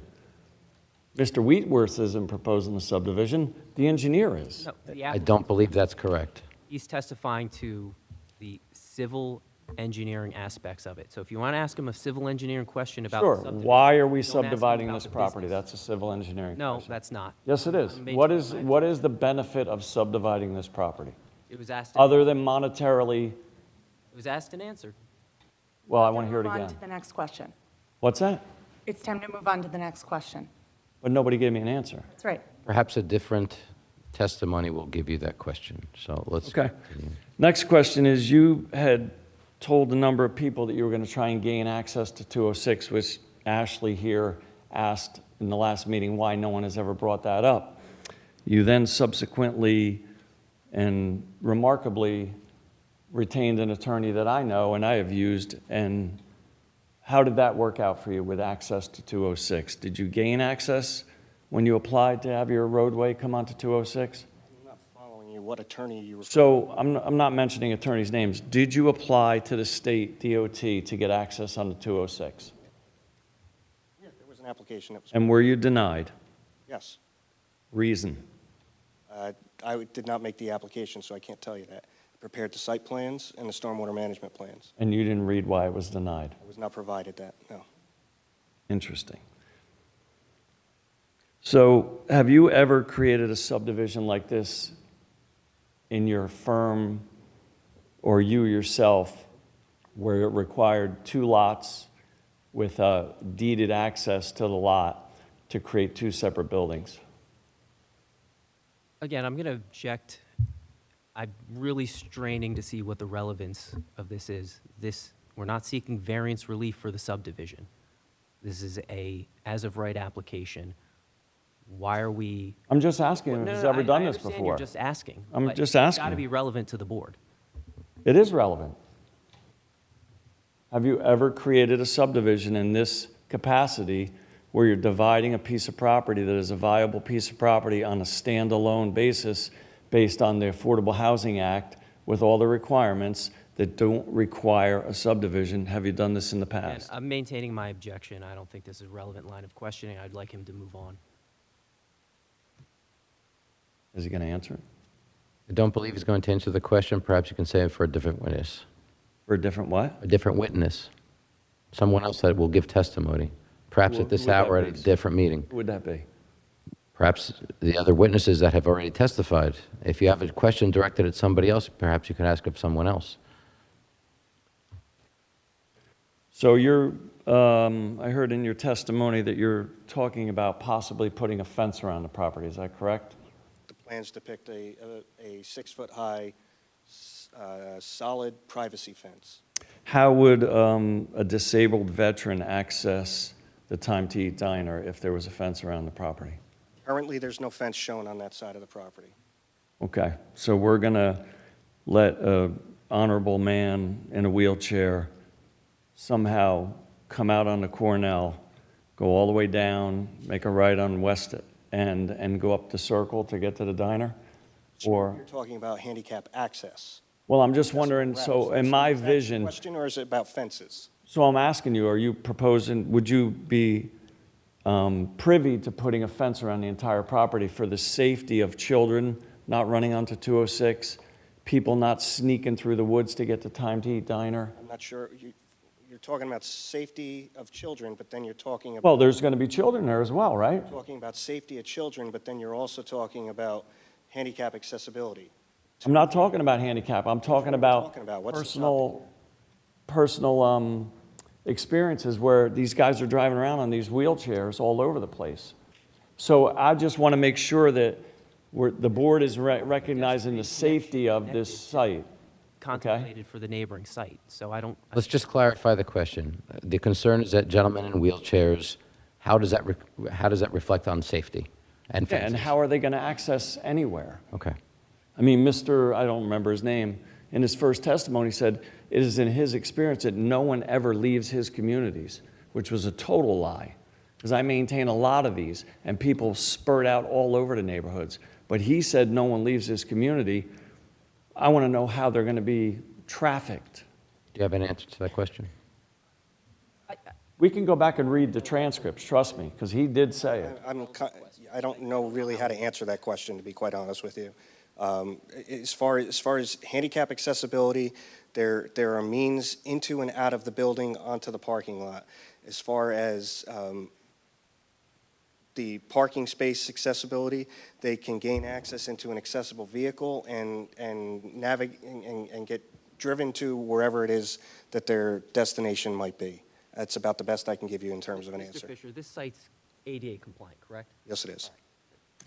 Okay, next question is, if you haven't changed the plan since the last time, which you haven't, you have no fire lane, no parking depicted anywhere in your parking lots. That was testified previously that as a condition of approval, we would provide that striping and work with the. But why wouldn't that be on there on your approval, on your application? We're not going to revise the application in between the hearings. We're going to wait. So this gentleman right here, I can't read, but this gentleman right here said, what's going to happen when there's a party? And either it's Christmas or Dala or whatever we're having, where are the people going to park? Again, this is RSIS compliant. This has been asked. It is not compliant. This is RSIS compliant. So no parking variances. Somerville has a lot of parties, St. Patty's Day, the bike races and everything. They maintain the position that it's compliant. From anything that. The applicant maintains the position that it's compliant. That's their answer. But we investigated that in the last meeting, and we found that it wasn't based on the electric charging stations. He was deficient, and nothing was ever done about it. No, that's not true. We added that third EV space. It's on our color site plan. So again. Yeah, but that gives you less standard parking Can we with the direct this handicaps. back to questions to this specific witness? I am. I'm saying I'm a realist. When there's people everywhere, all over, where are they going to go? They're going to go out on Cornell, aren't they? And then, God forbid, there's an accident. I made a video, which I'll bring next time, and I'll bring the pictures. I was going to say question. No, I'm asking him where the car's going to go. This gentleman had a great question. This gentleman said, why aren't we saving trees? Nobody ever addressed that again. He had a great question. You have a party, and you have 20 people over. Question as to, I assume the question is where the car is going to go. Is that within the purview of your expertise, if you are able to answer that? Parking lot has been designed in accordance with RSIS requirements, which also includes, according to the RSIS, 0.5 spaces for guest parking. So 0.5?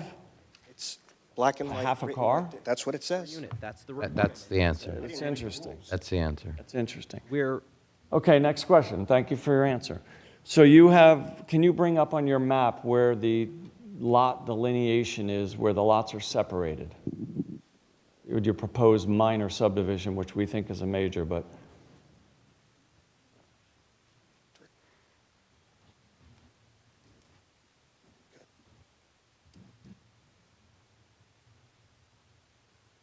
That's sufficient. It still shows the. I can't see it, but does one of the lot lines, subdivision. does one of the lot lines go through the detention basin? If I was looking correctly? Yes. So yeah, you want to, you really want to look at the previous page.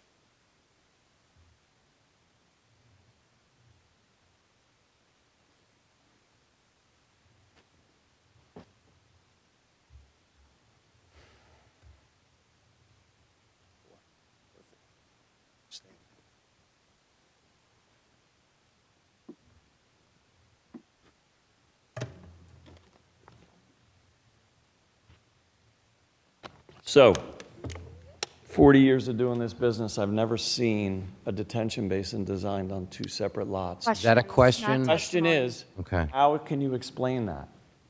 How can you explain a detention basin with two separate lots with two separate LLCs? And I don't want to hear about the tax ID numbers the same. Yeah, but so how are you going to maintain that if you break that off and sell the top piece to somebody and sell the bottom piece? Where's the verbiage for maintenance on that? That's not something that I would deal with. So in your experience as a licensed engineer, have you ever done this? Have you ever split a detention basin? That's impossible. How? So tell me how that's going to be maintained. Again, this is getting well far afield of what is pertinent right now for Mr. Fisher. He's answered all the questions related to stormwater, and we addressed the proposed subdivision by deed that will incorporate the easements, as well as the O&M manual that will be. But how is a basin on two separate lots? This happens all the time. There's an easement. Where? Multiple spaces. I that build Let's keep developments. the, let's But keep, let's keep do this that. That's fine. questions to Mr. Fisher fine. as to And what's in may I his ask, who's purview. going to be the other professional that can answer these questions that we have? Questions focused on Mr. Fisher. I'm just asking you. I can't tell you who they are going to present as witnesses, so let's focus on Mr. Fisher and questions towards him.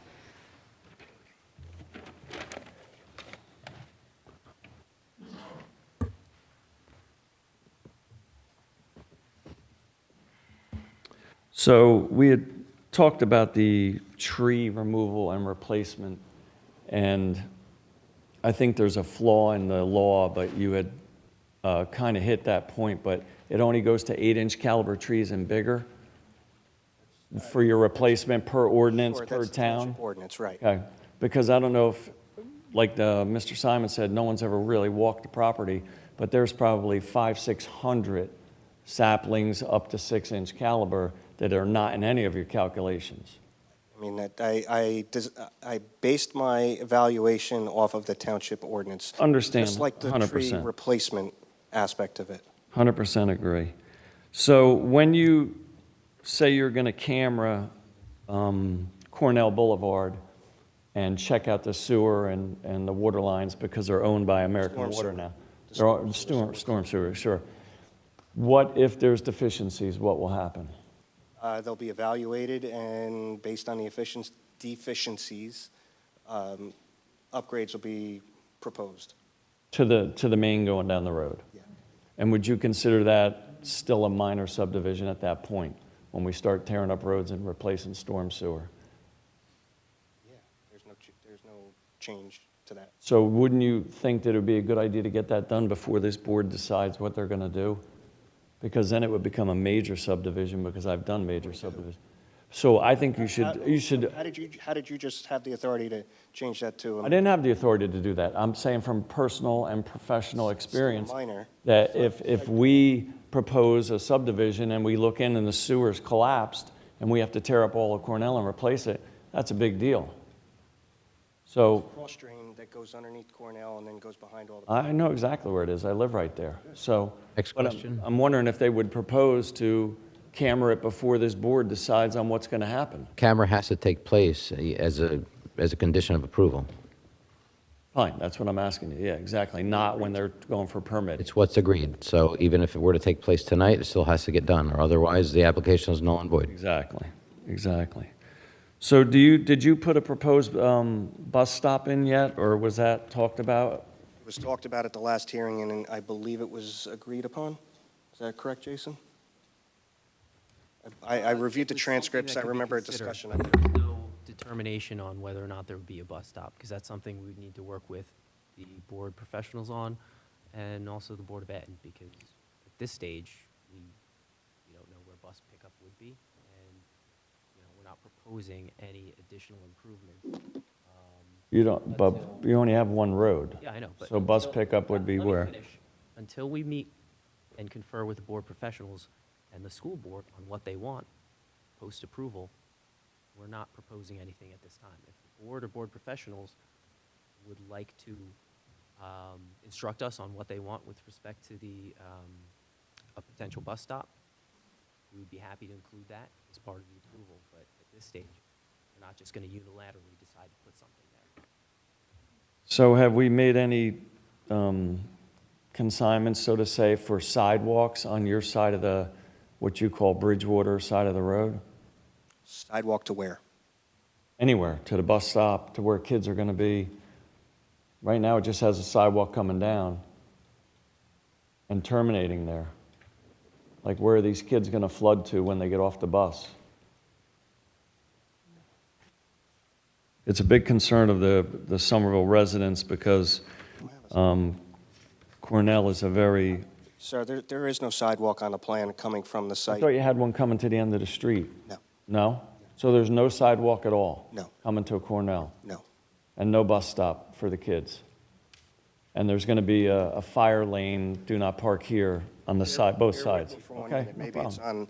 on the colorized exhibit. But currently, to my knowledge, Before you... it's not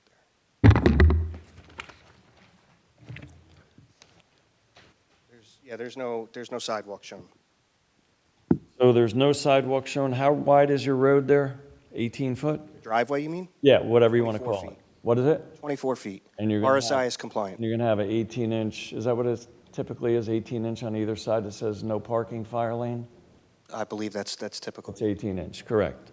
So that's 3 feet, so now you have 21 feet, right, Sure. of roadway with no sidewalk? You could still drive through that. No, I'm just asking, with Park. no sidewalk, It's not right? Parking. No sidewalks. No sidewalks, no okay. sidewalks. So if children are walking to the bus, they have to walk on the road, correct? Currently, it's not been contemplated. They walk down the driveway and could potentially just get picked up on the street like most... What driveway? The driveway from the site. I consider that a roadway, if it Oh, has it's not. traffic It's a in it. driveway. Okay. Driveway per So RSI. just, that's what I'm checking out, because I'm all about safety. So if there's some handicapped gentleman driving his little handicap wheelchair, and there's some kids, there's nowhere else for them to be but on the street, correct? Currently, correct. Okay. I request that the board reviews that, and the safety of the people, if you approve this, you really need to think about that. Safety is the utmost You're talking priority. about veterans, disabled, you're talking about children, talking about a lot of people in that facility with no sidewalks. Again, questions, please. No, I'm done. Okay, thank you. Have a good night.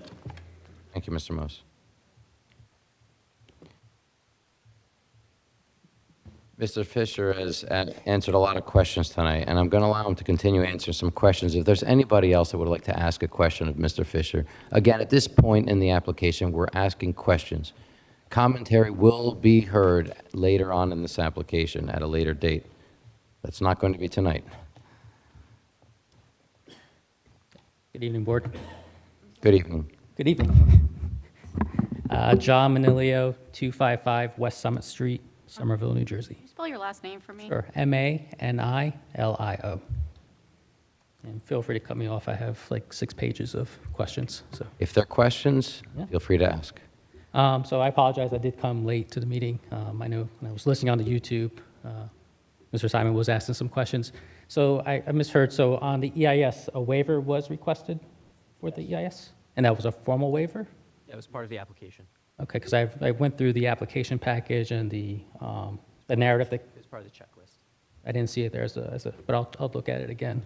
And the reason I ask is per the ordinance, it says, no application for development shall be approved unless it, no application for development shall be approved unless it has been affirmatively determined after an environmental appraisal that the project proposes will not result in a significant adverse impact on the environment, has been conceived and designed in such a manner that it will not significantly impair natural processes, and will not place a disproportionate or excessive demand upon the total resources available to the project site and to the impact area. So were all those items? You might have missed it, but Mr. Simon asked that exact question. Right? Okay. Feel free to stop me if I We re-ask a question. Yeah. testified that this was part of the waiver request, and the pertinent information about the site was put on the sheets rather than in a formal report. Okay. So that's the justification of the waiver. And was a presence or presence absence or a letter of interpretation applied for from DEP? How was that? And how was that, I guess, confirmed that there was no wetlands on the site? I believe there's a note on the cover page of the plans.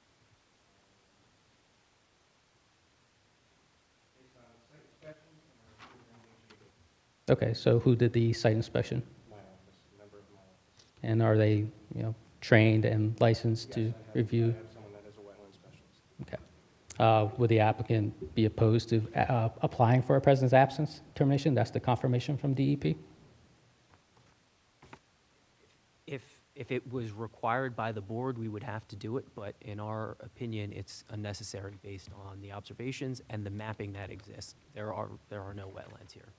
So the only reason I ask is the zoning officer's letter, his only comment was no zoning comments, the lot looks wet. So it's just, another opinion from the township that. I didn't have a direct conversation with the zoning officer, but interpreting that letter along with the soil conditions that were found, the soil conditions are found to be type D soils, which are very poorly transmissive soils. So any type of rain event, it's not going to absorb into the ground very, very well, and it's going to run off across it. Okay. And I think I heard earlier that additional testing was performed on the site? Yes. And was that submitted to the township? Not yet, no. That was also discussed, that it'll be submitted within the contents of an updated stormwater management report. And do you have an anticipation when that will be done? Part of the post-approval conformity. See, that's where I have concern is reading through Mr. Burr's review letter and me going through there's a lot of inconsistencies in the stormwater report. And you have a lot of objection from the neighbors, not only from Bridgewater, but from Somerville. I mean, it would probably behoove the applicant to make those revisions and get it back to the township to have a review by the professionals, by the objectors. I have probably 2 pages of stormwater questions, and we'll get to it. But If you were here earlier this evening, Mr. Burr actually checked off a lot of those concerns. So that's something that perhaps you can review the minutes of tonight, and you'd find some of that, perhaps answer some of those questions. no problem. Was there any testimony as far as what the density is for each lot? The density, Yep, number of units per acre. no, it was designed based on the zone requirements, that the allowable units. So in a backhanded way, yes, I guess, but only based on the maximum amount of units per lot. Okay. I know it's not a question, but if the board's okay with me, I did the calculation for density. So lot 2.02 is 6.9 units per acre, and lot 2.03 is 11.2 units per acre. Are there any slopes that are greater than 10% on the project site or off the project site that are being disturbed? There are no slopes on the subject property that are greater than 10% as measured across 10-foot interval contours. Okay, and then how about the entrance off of Cornell? So there is a pretty steep embankment there. Sure, but the intent of the ordinance, the way that's written for the definition of steep slopes, takes into account that it's measured across 10-foot interval contours, which means that would be essentially a minor topographic variation because of the lack of grade change less than 10 feet. Okay. Because it does say in the ordinance also that, slopes 30% or greater, no development is permitted, and it appears that the driveway is going Based on 10-foot interval contours, correct? That's what it does say. I did not read the ordinance section for the You slopes. cited a part of the ordinance, I just... Yep, correct. I was citing the ordinance that says you can't be disturbed, not the definition. I know there was questions about what the purpose of the subdivision. I'm not going to ask that. And there was questions about the basin that crosses 2 property lines. There's driveways that cross 2 property lines. I don't see any easements on the plans. Yeah, that's going to be part of the subdivision by deed. Is it going to be a blanket easement or a defined easement? Excuse me? What kind of easement? A blanket easement, or are you going to have a description to the We'll have easement? a description. Okay, so shouldn't that be shown on the plans as well? No, not at this time. It's going to be submitted as part of the subdivision. It's approved by the municipal engineer, and then it gets sent to the county. I'm a little familiar with site plans and subdivisions, and typically when these plans do come in front, they do have the easements shown, or there are revisions that are done per the comments offered by the board professional. So again, it's concerning that I guess the applicant is trying to get this approved with conditions, and there's a lot of conditions. Let's save that for the commentary, though. Sorry. I know application has been made to DOT for the subdivision. Was that granted and approved? It was submitted, I don't know what the status of it is. I don't have an update for you on the status. Did your office do a conformance analysis on the lots? And they both conform to DOT standards? Okay. And if for some reason DOT does not approve the subdivision, what happens to this project?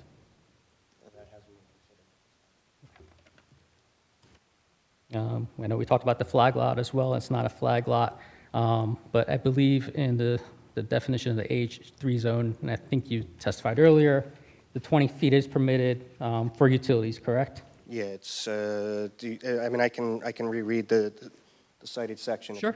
Okay, so section 126-321.10, paragraph 2, in order for utilities to properly access the property, the lots may be configured to allow at least 20 feet of frontage along the right-of-way as long as no structures are located in this area. Fences, landscaping, and other forms of screening shall be permitted in this area.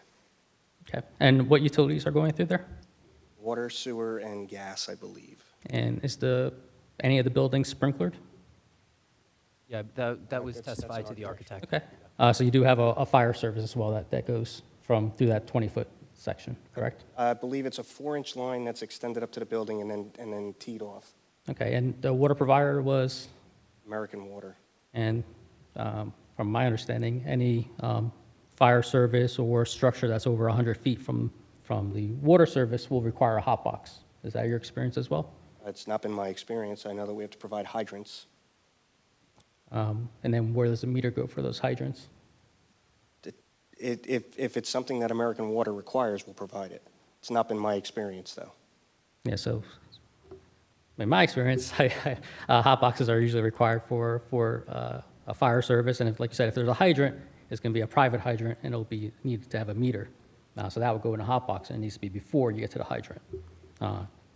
So I'm not sure if that's considered a structure, but that sounds like that will be in that 20-foot flag portion or 20-foot width. That's the staff. So I believe that's something that your office probably should look at, because that might be a variance. I wasn't here for the first part about the 202, 206. I'll get caught up later. I won't ask you questions on that right now. But has there been any consideration about realigning the site driveway elsewhere on the site? Not at this time. Because it looks like where the driveway comes out right now is essentially across the street from a residential lot. Is that correct? It comes out between the property line for lot 1502 and the dwelling. Good engineering and traffic practices, usually, those driveways want to cross, another, street or intersection. And I see Arlene Drive there. Was there any consideration to have the driveway exit directly across from Arlene Drive? Not at this time, no.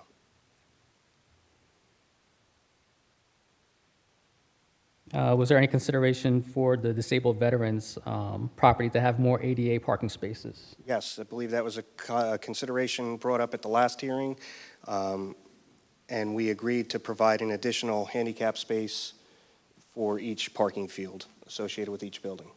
And I assume that will be provided on the Yes, it revised plans eventually? Yes, it will be. Okay. Outdoor recreational space, I know there was testimony to that, I think from a lot of experts. Do you know how much area is provided? I believe I testified to that earlier. Not the area. I don't remember you testified to an area. Yes, there was testimony. If you'd like to repeat Yeah, it. that's fine. I believe there's between 600 to 800 square feet of area, contiguous area for each building. Okay. You weren't at the last meeting. There was questions about the generator. I know I brought those questions up. Has any information been submitted about the generator? That was the architect you questioned about that. Correct. I have not had a direct conversation with him about that. Yeah, Exhibit A3 was submitted with the generator specs. Okay. The 13. Generac 7.5 kilowatt. That was submitted today as an exhibit? No, that was submitted April 20th. It was the last meeting. I guess that's a question for the architect if he comes back about the sound attenuation. sound attenuation. Has there been any consideration to the refuse area for the ADA for the disabled veterans? So, I mean, it's a normal dumpster enclosure, but, you know, if people are handicapped, are there any considerations to make that ADA accessible of some sort? The access to it or the dumpster itself? The access to it. Well, the access across the front could be made at the press curb, if that's what your concern is. There's no reason it can't be. I have no objection to making it at the press curb to give access into the enclosure. It still won't change the nature of the dumpster itself. Dumpster itself, but even maybe the latch as well. Okay. I think there was testimony about the garbage truck pickup and frequency, and that they would just back up. But you do have one dead-end area, I guess, in front of lot 2.03, which is a significant amount of area that they have to back up. I'm assuming those trucks will have beeping noises as they back up. I couldn't tell you that. That's to the hauler, to the compliant vehicles. Yeah. Was there any testimony provided about move-ins and move-outs? What size trucks, number of trucks? I mean, as far as Yeah, that was, tenants? I think, addressed by the operator. Okay. Is there a designated? That was not part of civil. Yeah, is there a designated loading or unloading area?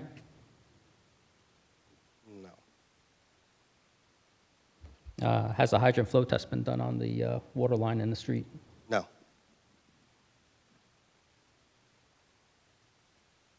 That's another reason why I think you're gonna need a hot box. I'm looking here at my notes. Looks like there's you have one tap off the water main, and then it splits into a domestic fire. That's not permitted per New Jersey American Water. Yeah. Yep, no problem. It's a late night for me, too. This is my second meeting. No, so there's one tap off the water main right now on your plans, and then it splits to a fire service and a domestic service. As far as I know, that's not permitted per New Jersey American Water. This is another reason that you'll need a hot box, and you have to consider if that's a structure or not. So again, this has to be submitted to American Water for their review, Mhm. and we'll make accommodations based on that. So my concern is if they come back and say they want a hot box, is that considered a structure? I believe that'll be a determination with the board's professionals. And if it is a structure, then isn't that a variance, and that kind of nullifies this approval? You come back and request the relief if necessary, but at this point, we're not there yet. We can't discuss that because it's hypothetical. We're not sure what American Water is going to require. We're not sure if that hot box is required, where it's going to need to be placed, if it's going to have to be in that location, or if it can be somewhere else. So right now, it's speculative, but we can cross that bridge if we have to get to it. Okay. I see you have a force main for the sewer, and it appears it does cross into the borough's portion or their jurisdiction. Is there a reason for that, and do you have approval from the borough for that? No, we don't have an approval for it. We will be seeking an approval from American Water to connect to their sewer system. The improvements, while they may be in the portion of the right-of-way that is in Somerville, they are outside of the traveled way. Right, but I'm looking at your plans. It looks like all of the travel way is within Somerville, and all the utility mains are in Somerville. Is that correct?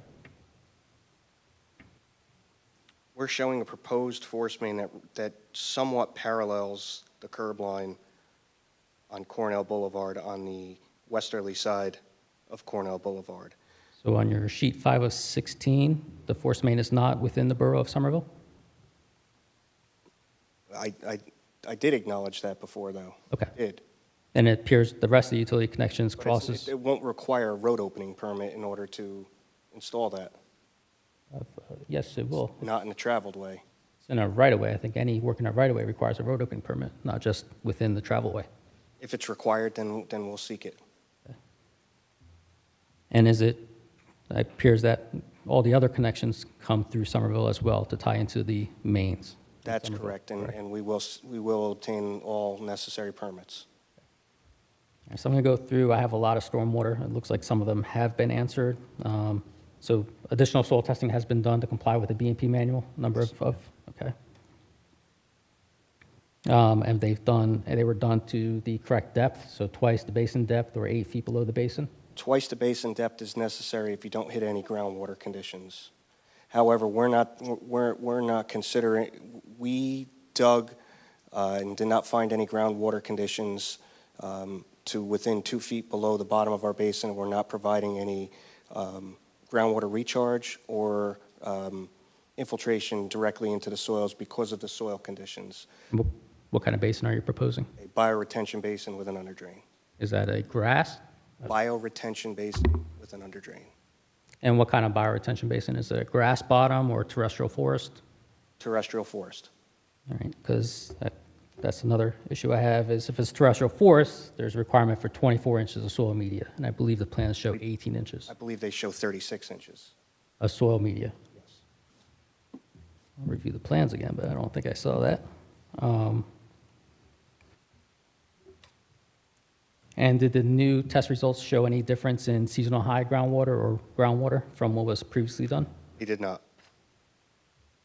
And again, so is that going to be submitted to the township or? Yeah, that's going to be part of the updated stormwater management report.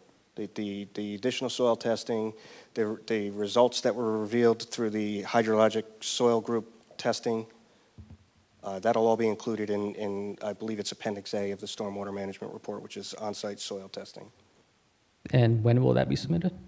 as a condition of approval, as it was stated before. So I don't know how the board could vote on a project where the stormwater management design system is not designed. It's a condition of approval, so it will not be approved unless they agree to make that condition. Otherwise, it doesn't get approved. Yeah, so I'm looking at sheet, what is this, 13 of 16. You have a bioretention basin section, and in there it says 1.5 feet sandy loam soil bioretention media. That's 18 inches, where 24 inches is required for a terrestrial forest. Furthermore, looking at your test results, right now you have 2 feet of separation to seasonal high groundwater. If you add another 6 inches of soil media, you'll be less than 2 feet from. Actually, the soil test results noted on this summary table indicate a groundwater elevation of greater than the depth. I'm looking at basin 1B. I don't know which basin that you're looking at, if that's 1B or 1A. It has an estimated, that you're talking about the table on page 13? Yep, it says bottom of bioretention media elevation 94.5. Sure, and Estimated. the next column, all the way to the right of that, it says estimated seasonal high, the abbreviation for it, estimated seasonal high groundwater table, And elevation with a greater than symbol. so is greater than mean it's less than 92.5 Deeper. or higher than? Deeper. It's been a tradition within my office to show it that way when we have not hit groundwater at that depth. It is deeper, it is greater than, the elevation would be greater. I guess it's hard to confirm if we don't see the updated results and see what's out there. I know you're relying on the board professionals, but again, there's a lot of people concerned about stormwater and runoff, and that's why I'm making a note of it, that it probably should be submitted. There's Understood, and so are we. But again, those comments are going to be very useful during our comments section. many inconsistencies and errors in the stormwater report. Your post-development time and concentrations were not calculated correctly for sheet flow lengths. They were short by 40 to 50%. Have you run them since then to make sure that they work? No, I haven't. Also noted in Mr. Burr's report is the limit of disturbance differs between what's on your allowables, 1.16 acres, versus your soil erosion plan, which is 1.5 acres. Have you done the math on that to make sure it No, I still haven't. works? All right. I actually did the math. I played with some numbers. I didn't even play with the TCs. I just played with the limit of disturbance. and you're over on the allowables for the 2-year current storm and a 100-year future storm for point of analysis 1, and over on the 2-year storm for the point of analysis 2. So another reason why I think updated plans should be submitted in stormwater report. Your basin outfall for basin 1A, what was that designed for? What storm event? I'm sorry, I should be more concise. What storm? What stormwater? Yeah, storm event. You mean like what elevation was the weir set at? No, your pipe design. What was that designed for? What storm event? Coming out of basin 1. Outfall pipe. Yeah, correct. Okay. Thank you. Didn't understand. It's late. All basin outfall pipes are designed for the 100-year storm event. Okay. How about the structures above basin 1A? Were they designed for 100-year or 25-year? 5 per the RSIs. Okay. And if I look at the grading of those, so if they're not designed for the 100-year storm, my interpretation of looking at it is that the 100-year storm will never get to that basin. It would overflow those catch basins, go down the driveway, go down to either Cornell or into basin, I guess, 1B. So that's another concern that I have, that yes, you designed the basins for hypothetically water getting there, but looking at the plans, the 100-year storm will never get to basin 1A because it's not been designed that way. We just have to we have to be careful when making comments and statements like that, because Ms. Feen, if I'm not wrong, we're going to have to swear him in if he starts to making testimony as a professional. Yeah, no, let me be very clear to all these witnesses. Everything you say are not factual statements or anything. You are not being sworn as a witness. We cannot emphasize enough that these are only supposed to be questions directed to this witness. Okay. Any statements you make, any positions you present to this board that you believe are your opinion, they're simply your opinions. They are not fact, and they cannot be considered or weighed by this board. And I'll reemphasize that with this board.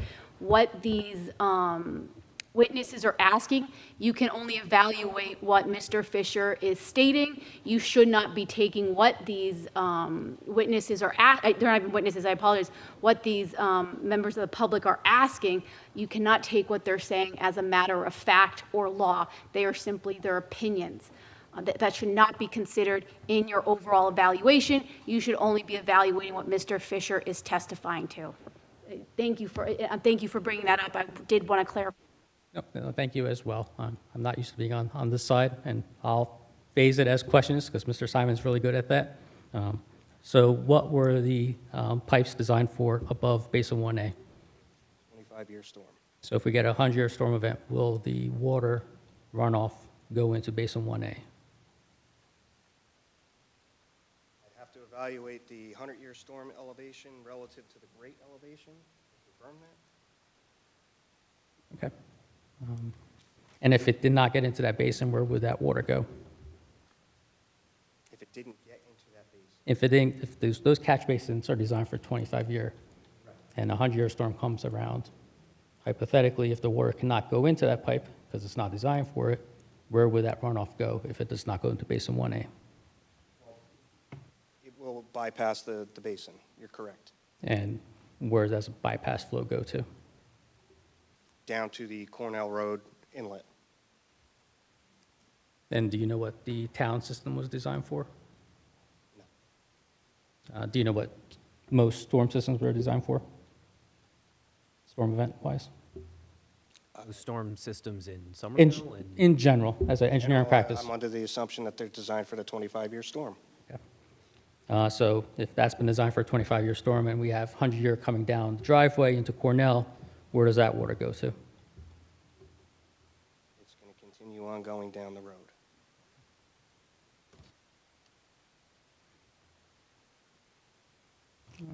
I guess I would make the statement, though, to that point, that under current conditions, if the 100-year storm event came down off of the site and reached point of study 1 in the inlet and it bypassed it, it would go right past it today under current conditions. It's not necessarily the same. I want to squirt. But what's there today? Is it impervious or pervious? It's pervious. And if there's bypass from a storm event from this development, would it be impervious or pervious? It It would have to be evaluated how much of that runoff would be bypassing. Would it be all 100% pervious? Not necessarily 100%, but probably a good portion of it. Okay. That's a fair assessment. Has any analysis been done in the storm system in Cornell Boulevard as far as capacity, velocity? No.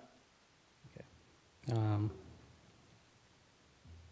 have to find which storm pipe there is, but I believe there is one storm pipe in Cornell that's 12 inches and is dead flat.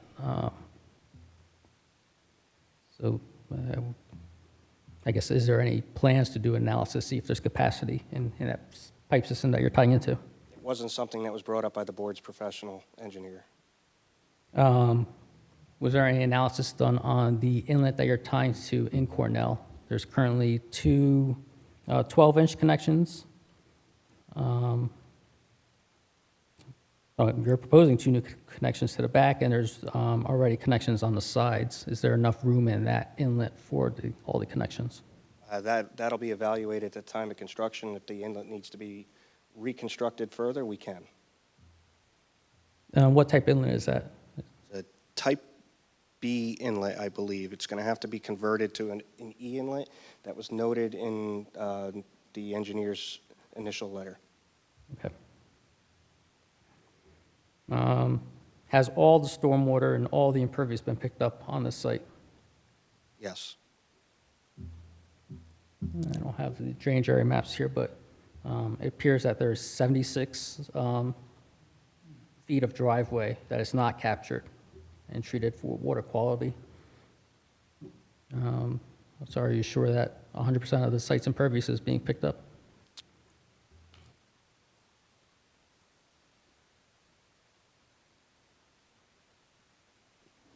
That'll have to be evaluated, I guess, for water quality at a minimum. And if that's not picked up, then that would need to be treated with green infrastructure to comply with the stormwater regulations? Yes. Is there any fencing proposed around any of the basins? Any fencing or the stormwater management basins, not catch basins? Yeah, that's stormwater management basins. No, there's no fencing proposed. Nothing to enclose the basins themselves. I mean, would you say it's good engineering practice to have fencing around it, especially if you have families and you have, I don't know, what's the basin? It's not uncommon to provide a perimeter fencing, is what I'll say. Okay. And how deep are these basins? How deep are they? To the bottom of the basin, to the berm. From the berm.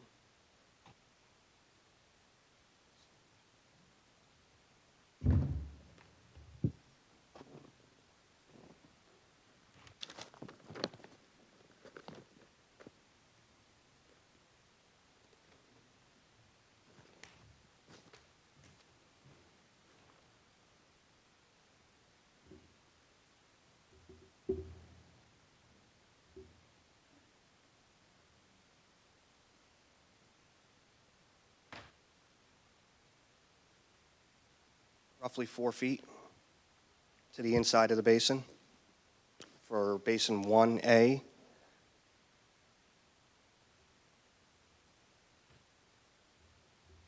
And similar for 1B. Again, these are all cut basins. Yeah, no, my concern is you have disabled veterans, you might have children, and, find their way into those systems when it is filled with water. Have you proposed any access into the basins for maintenance? There's a graded slope that you could traverse down into, What is the grade of that slope? roughly 10%. On the basin 1B and basin 1A, a graded slope could be provided on the southwesterly side of the basin, adjacent to 202, 206. Is it true in Chapter 9.7 of the BMP manual that an access lane or path shall be provided for each basin? I believe that's correct, yes. So is the applicant willing to put an access into Basin 1A? Yes. As far as lighting, I didn't see a conformance table on the plans. How do we know that the lighting is conformance with the township regulations? Well, the lighting has been reviewed by the board's professionals.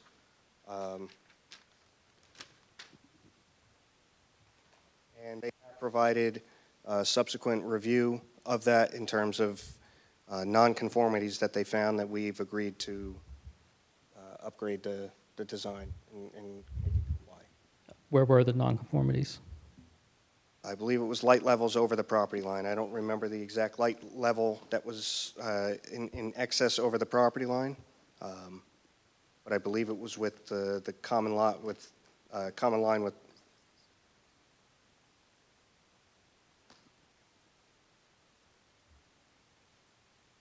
I'd have to look at the professional to confirm what it was.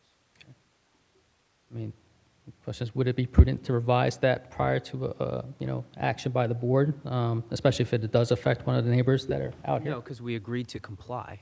LED light fixtures are easily adjustable in terms of what the manufacturers have told me. So being able to make a light source, an LED light source conform to the requirements is what I'm being told is something that's possible in most cases. But it does not conform right now. Not till I update it.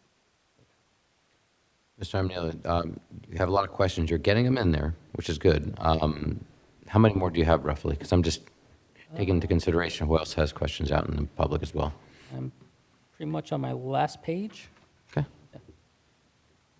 60 seconds, go. Yeah. Yeah, please. What do the light fixtures look like? There's just a generic light fixture detail on the plans, nothing what it looks like, color. If the board requires it, I could submit a catalog cut sheet. But they're typically a sleek shoebox type LED fixture. Shoebox in the nature that they're square, but as LED fixtures go, they're relatively thin. Do you know what the apex angle is of the light? It's downward facing. So in the ordinance, it requires a maximum apex angle of 150 degrees. None of those specs were provided, so we don't know if that complies or not. Again, I can provide catalog cut sheets to the board if it's required. Is there any security lighting proposed that will stay on all night? There was a discussion at the last hearing about looking into security lighting. I don't believe that we've discussed that any further since then, but security lighting is something that can be provided on site as a condition of approval.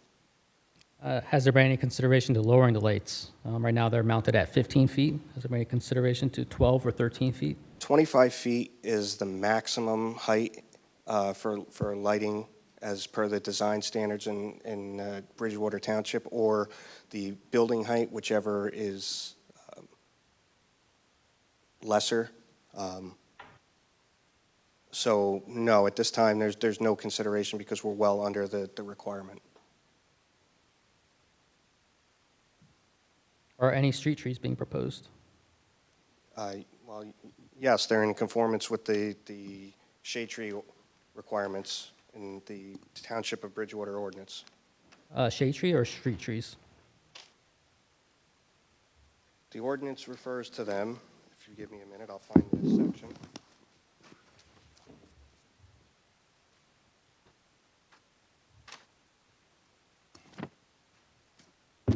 Sorry, 126, 191, B13.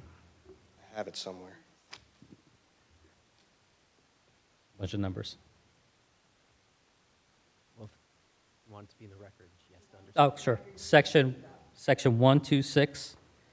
126-191.B13.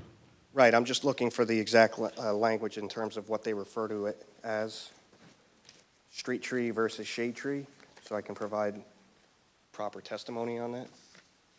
I don't seem to have that section. I thought I brought it with me, but I didn't seem to bring it. Maybe it's out in my car. That's fine. So to paraphrase, street trees are required every 30 to 50 feet along street frontages. Okay. So looking at it, with Route 202, 206 in Cornell, you have a lot of frontage there. And I don't know if I see any street trees, maybe one on Cornell. Well, we provide two. One I either return. And how much frontage do you have?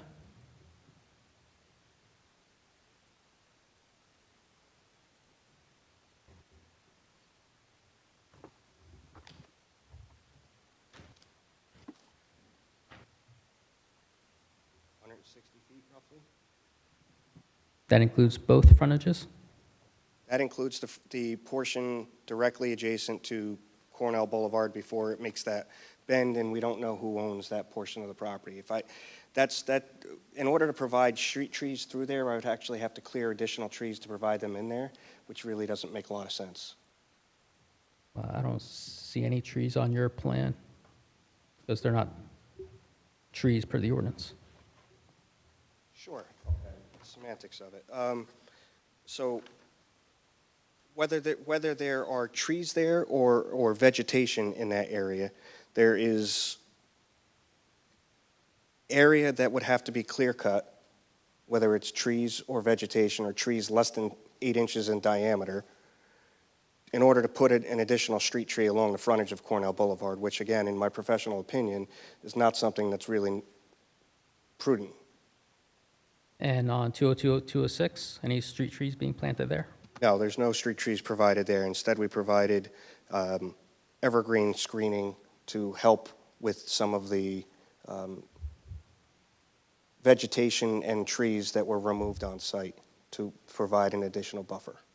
Is there any fence, it might have been asked already, along 202, 202, 206? It was a discussion point. I believe it was brought up earlier, and I believe it was something that we did agree to, Jason? Yeah, we'd agree to it if the board would like that included, and pending determination of whether that variance would be needed for the 6-foot privacy fence. So that's something that we are willing to add. Just a few more. So I'm not sure if you're familiar with section 126, 175 of the Township Ordinance regarding high-density residential developments. Yeah, that was discussed previously, and again, we're subject to the AH3 zone, which imposes RSIS standards rather than that provision of the code. It's superseded. I'll leave that to Mr. Simon. That's out of my purview. I would assume that then the section 126, 189, design of building layout is the same. I don't think that's a RSIS requirement. That's design of building layout for high-density residential, specifically 126, 189A, 1C. Any building face to parking area, half the height of the highest building face, or 12 feet minimum, is required between the building and the parking area. On lot 2.03, you have 6.5 feet provided. There's a waiver being requested from that section. What was that section? 126, 189? Yep, A1C. Dash. Yeah.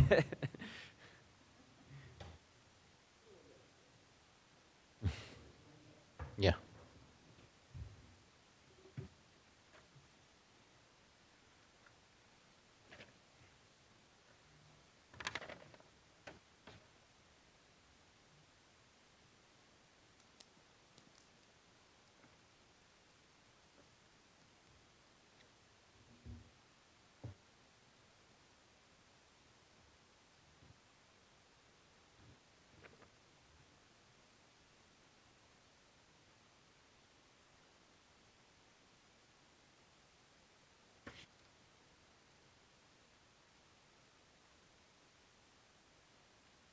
While he searches for that, perhaps you could ask. What was the subsection again? I'm sorry. It was A. 126-189.A.1. Parentheses C.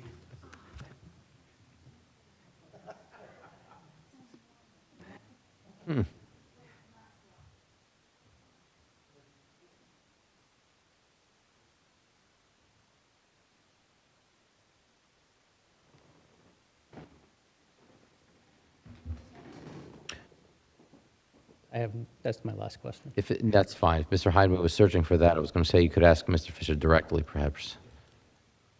Continue to the next question until you can find it.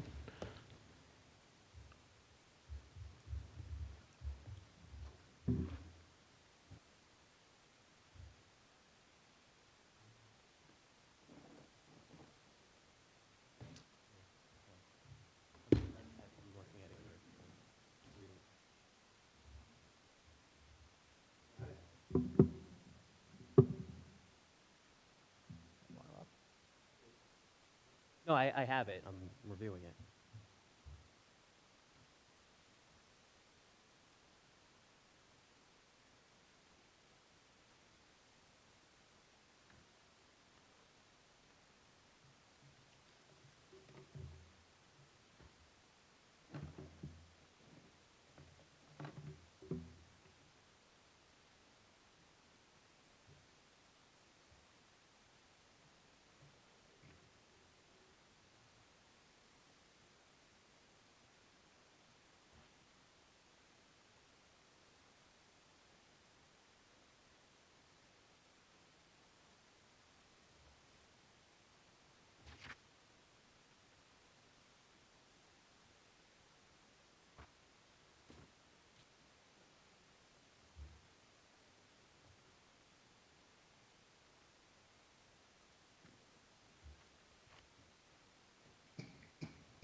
So that, yeah, there might be a required waiver for that, since this provision of the code doesn't address that.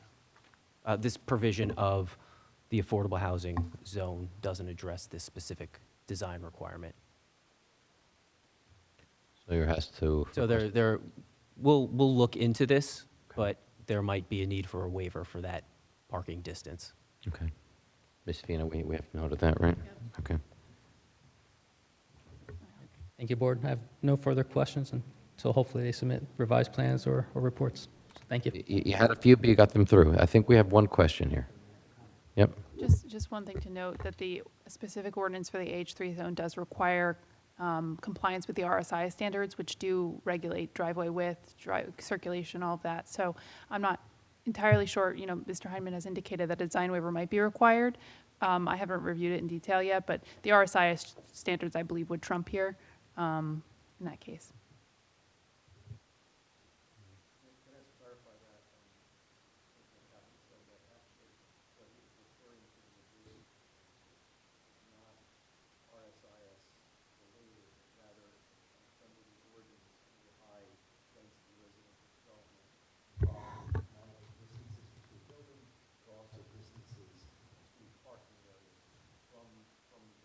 So I think that while that's correct that there is RSIS compliance, that this area that I believe the question falls outside.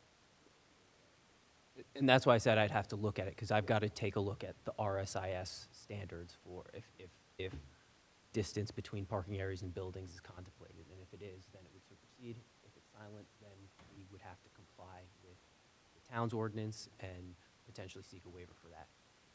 Okay. Mr. Simon is correct, but we have to look into it. Okay. Very good. Any other further questions? I'd like to, if possible, I'd like to get somebody else that has not spoken yet tonight, if that's possible. No problem. Any other members of the public that wish to ask any question based on Mr. Fisher's testimony? Sure, please come forward. Please state your name and address for the record and use the sign-in sheet. There's no pen. Thank you. Yeah, yes, yes. It's Heinz Neumeyer, and I live in Somerville on West Summit Street. Okay, your last name, I'm sorry? Neumeyer. Neumeyer, okay. Mm-hmm. Can you spell that for me? Yeah, it's N like a Nancy, E like an elephant, U like an umbrella, M like a mother, A like an apple, I like an India, E like an elephant, and R like an Robert. Do you want me to spell my first name too? No, Thank you very got that much. I one. appreciate Thank it. you. Thank you. So my question was, if this is definitely not from the northern part, you can't access the property from the time to eat down. Couldn't you come from the southern part into the property, like from that little strip mall? Isn't that Bridgewater property as well? And you could create a parallel street to 206.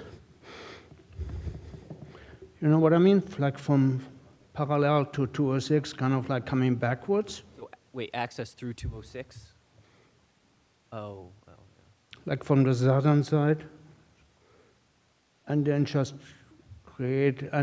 leave us Cornell Boulevard, because, I mean, for us, is so much traffic there.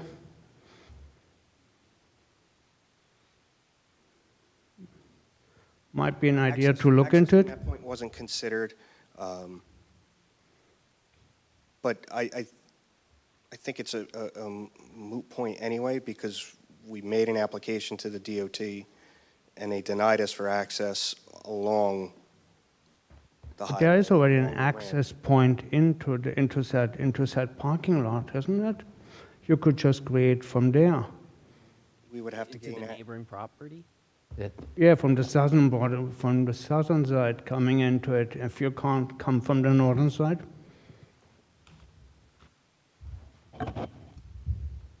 Coming off of their driveway.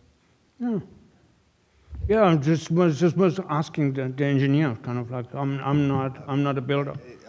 That wasn't contemplated, however, it would require, I believe it would require, still require a DOT permit to allow that additional access, because we'd be upgrading the access into that drive, or from that driveway for the additional use. Mm-hmm. Councilman, No, just something to think about it. And judging by the fact that the DOT denied the application for access, Are you talking about tying into? I'm anticipating. Mr. Newmeyer, There's Mr. Newmeyer, Councilwoman Isla has a Yeah. question to that. So regard. there's a strip mall. It's not really a strip mall. There's a daycare there off to the right.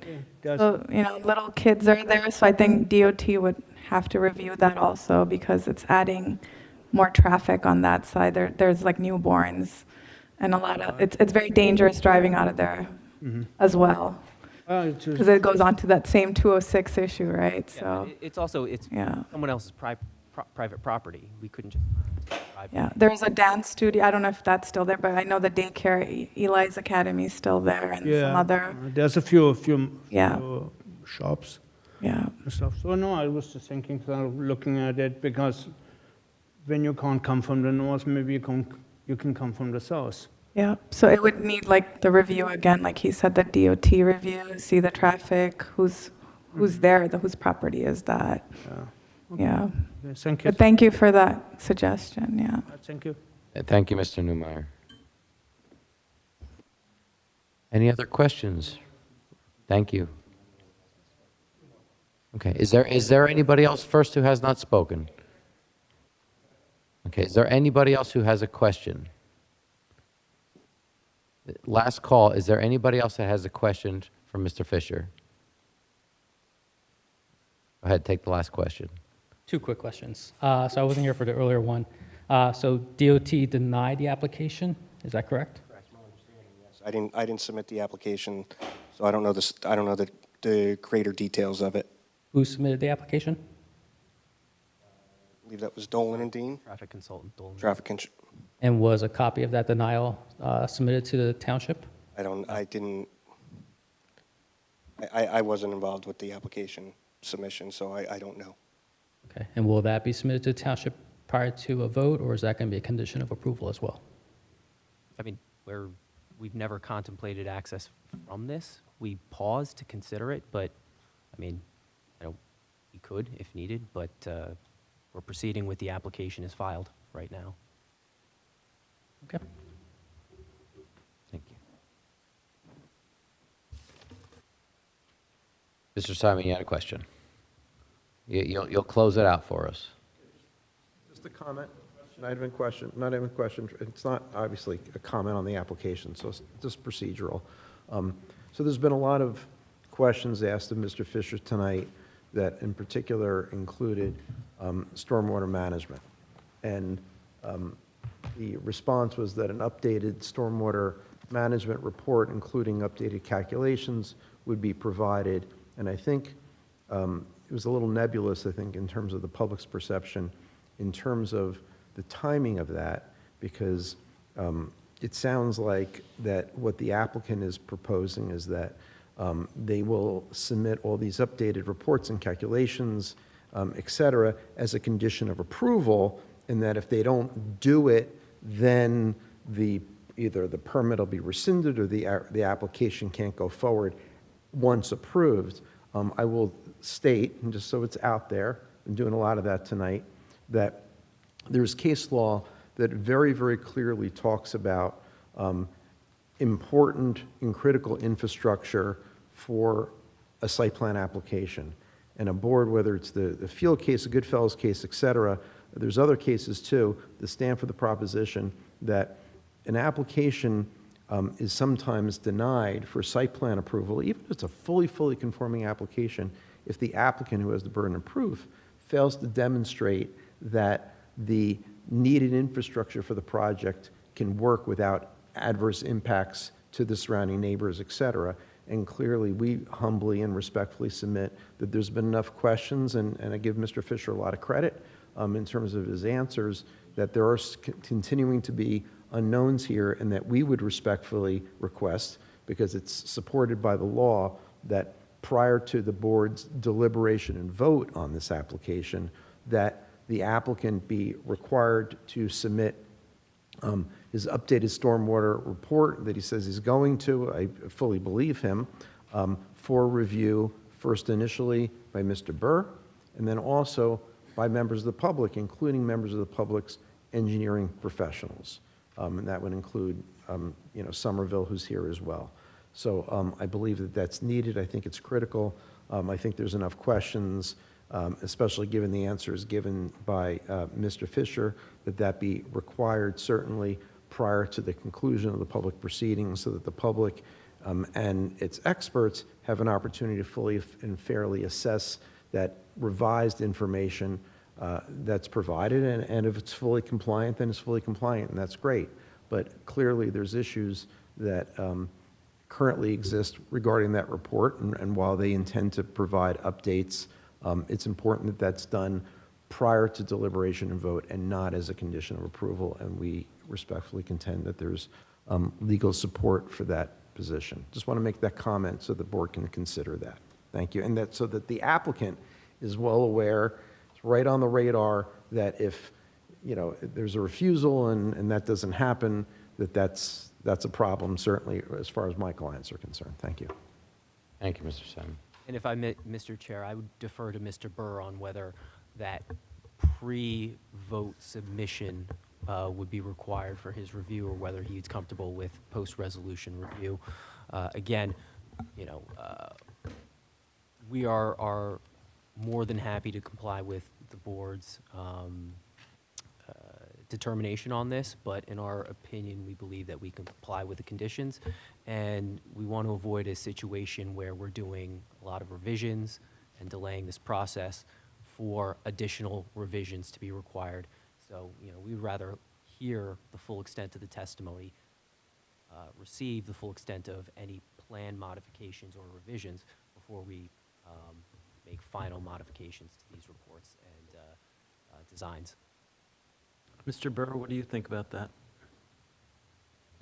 I think that I would like to see the results of the soil testing. That would be a good first step. When we performed the original review, we felt comfortable that the intent of the design meets the stormwater ordinance for the township.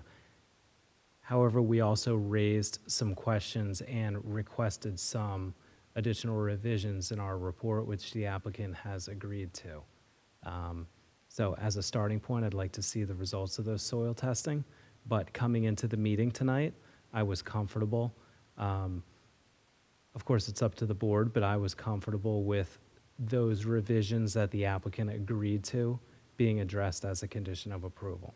We've heard some additional Q&A tonight. Some of those questions, in my mind, are going to be answered by our review of those soil tests. And we've heard that the applicant's going to address some of the other some of the other issues that were raised. Mr. Chairman, as one board member, I have confidence in Mr. Burr's judgment, and I think if the applicant can provide what he has asked for, then whenever we have a next hearing, Mr. Burr can then report to the board, and then we can determine where we go from there. I'm in agreement as well. This board, dots its i's and crosses its t's, and we've been heavily relying on Mr. Burr's, good faith and his professionalism. So I also agree with that statement.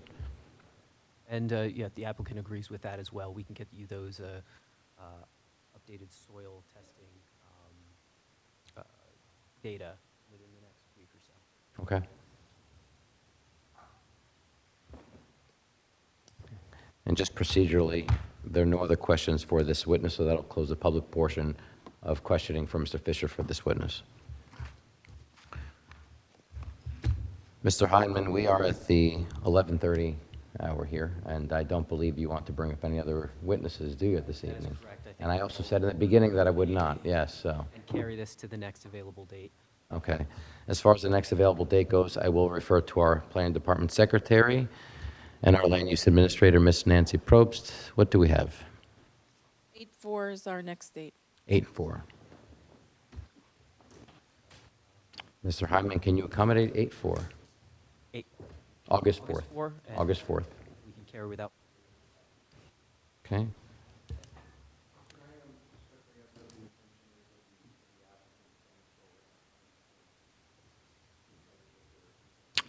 I'm sorry, if you can come to the microphone, sorry. Yeah. Just asking as a courtesy to the public board professionals, we're going to carry it, hold on, I just want to. We're going to carry it to 8/4, just asking the applicant through Mr. Hyman what witnesses, if any, they intend to present on 8/4, so the public is aware.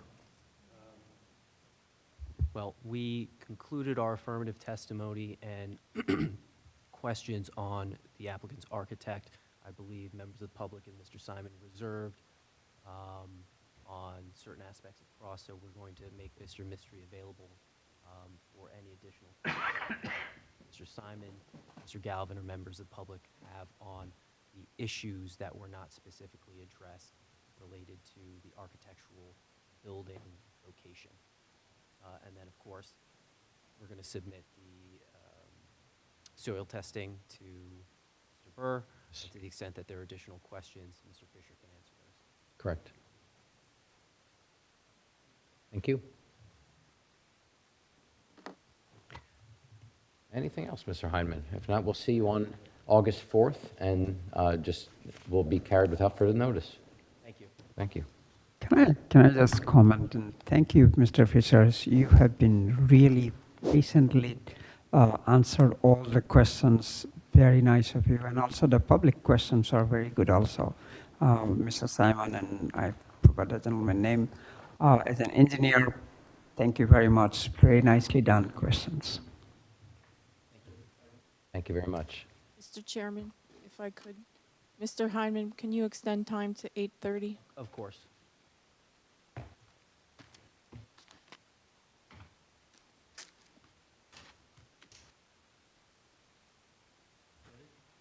That'll close the public portion, or rather, I'm sorry, that'll close the application portion of the meeting. We'll just go into some homework here. And Ms. Probst, again, we now heard our next meeting is going to be on August 4th. What else do we look like in the rest of August, and what other announcements do we have? The 18th, we have nothing scheduled at the moment. And the only announcement I have is for tomorrow, reminder to check emails regarding the 4 p.m. tour. Okay. Any questions or comments? If there are none, I'll take a motion to adjourn. That's Ms. Sikora. I'll take a second. Second. That's Councilwoman Isla. All in favor? Aye. Aye. Have a good night, everyone, and thank you very much.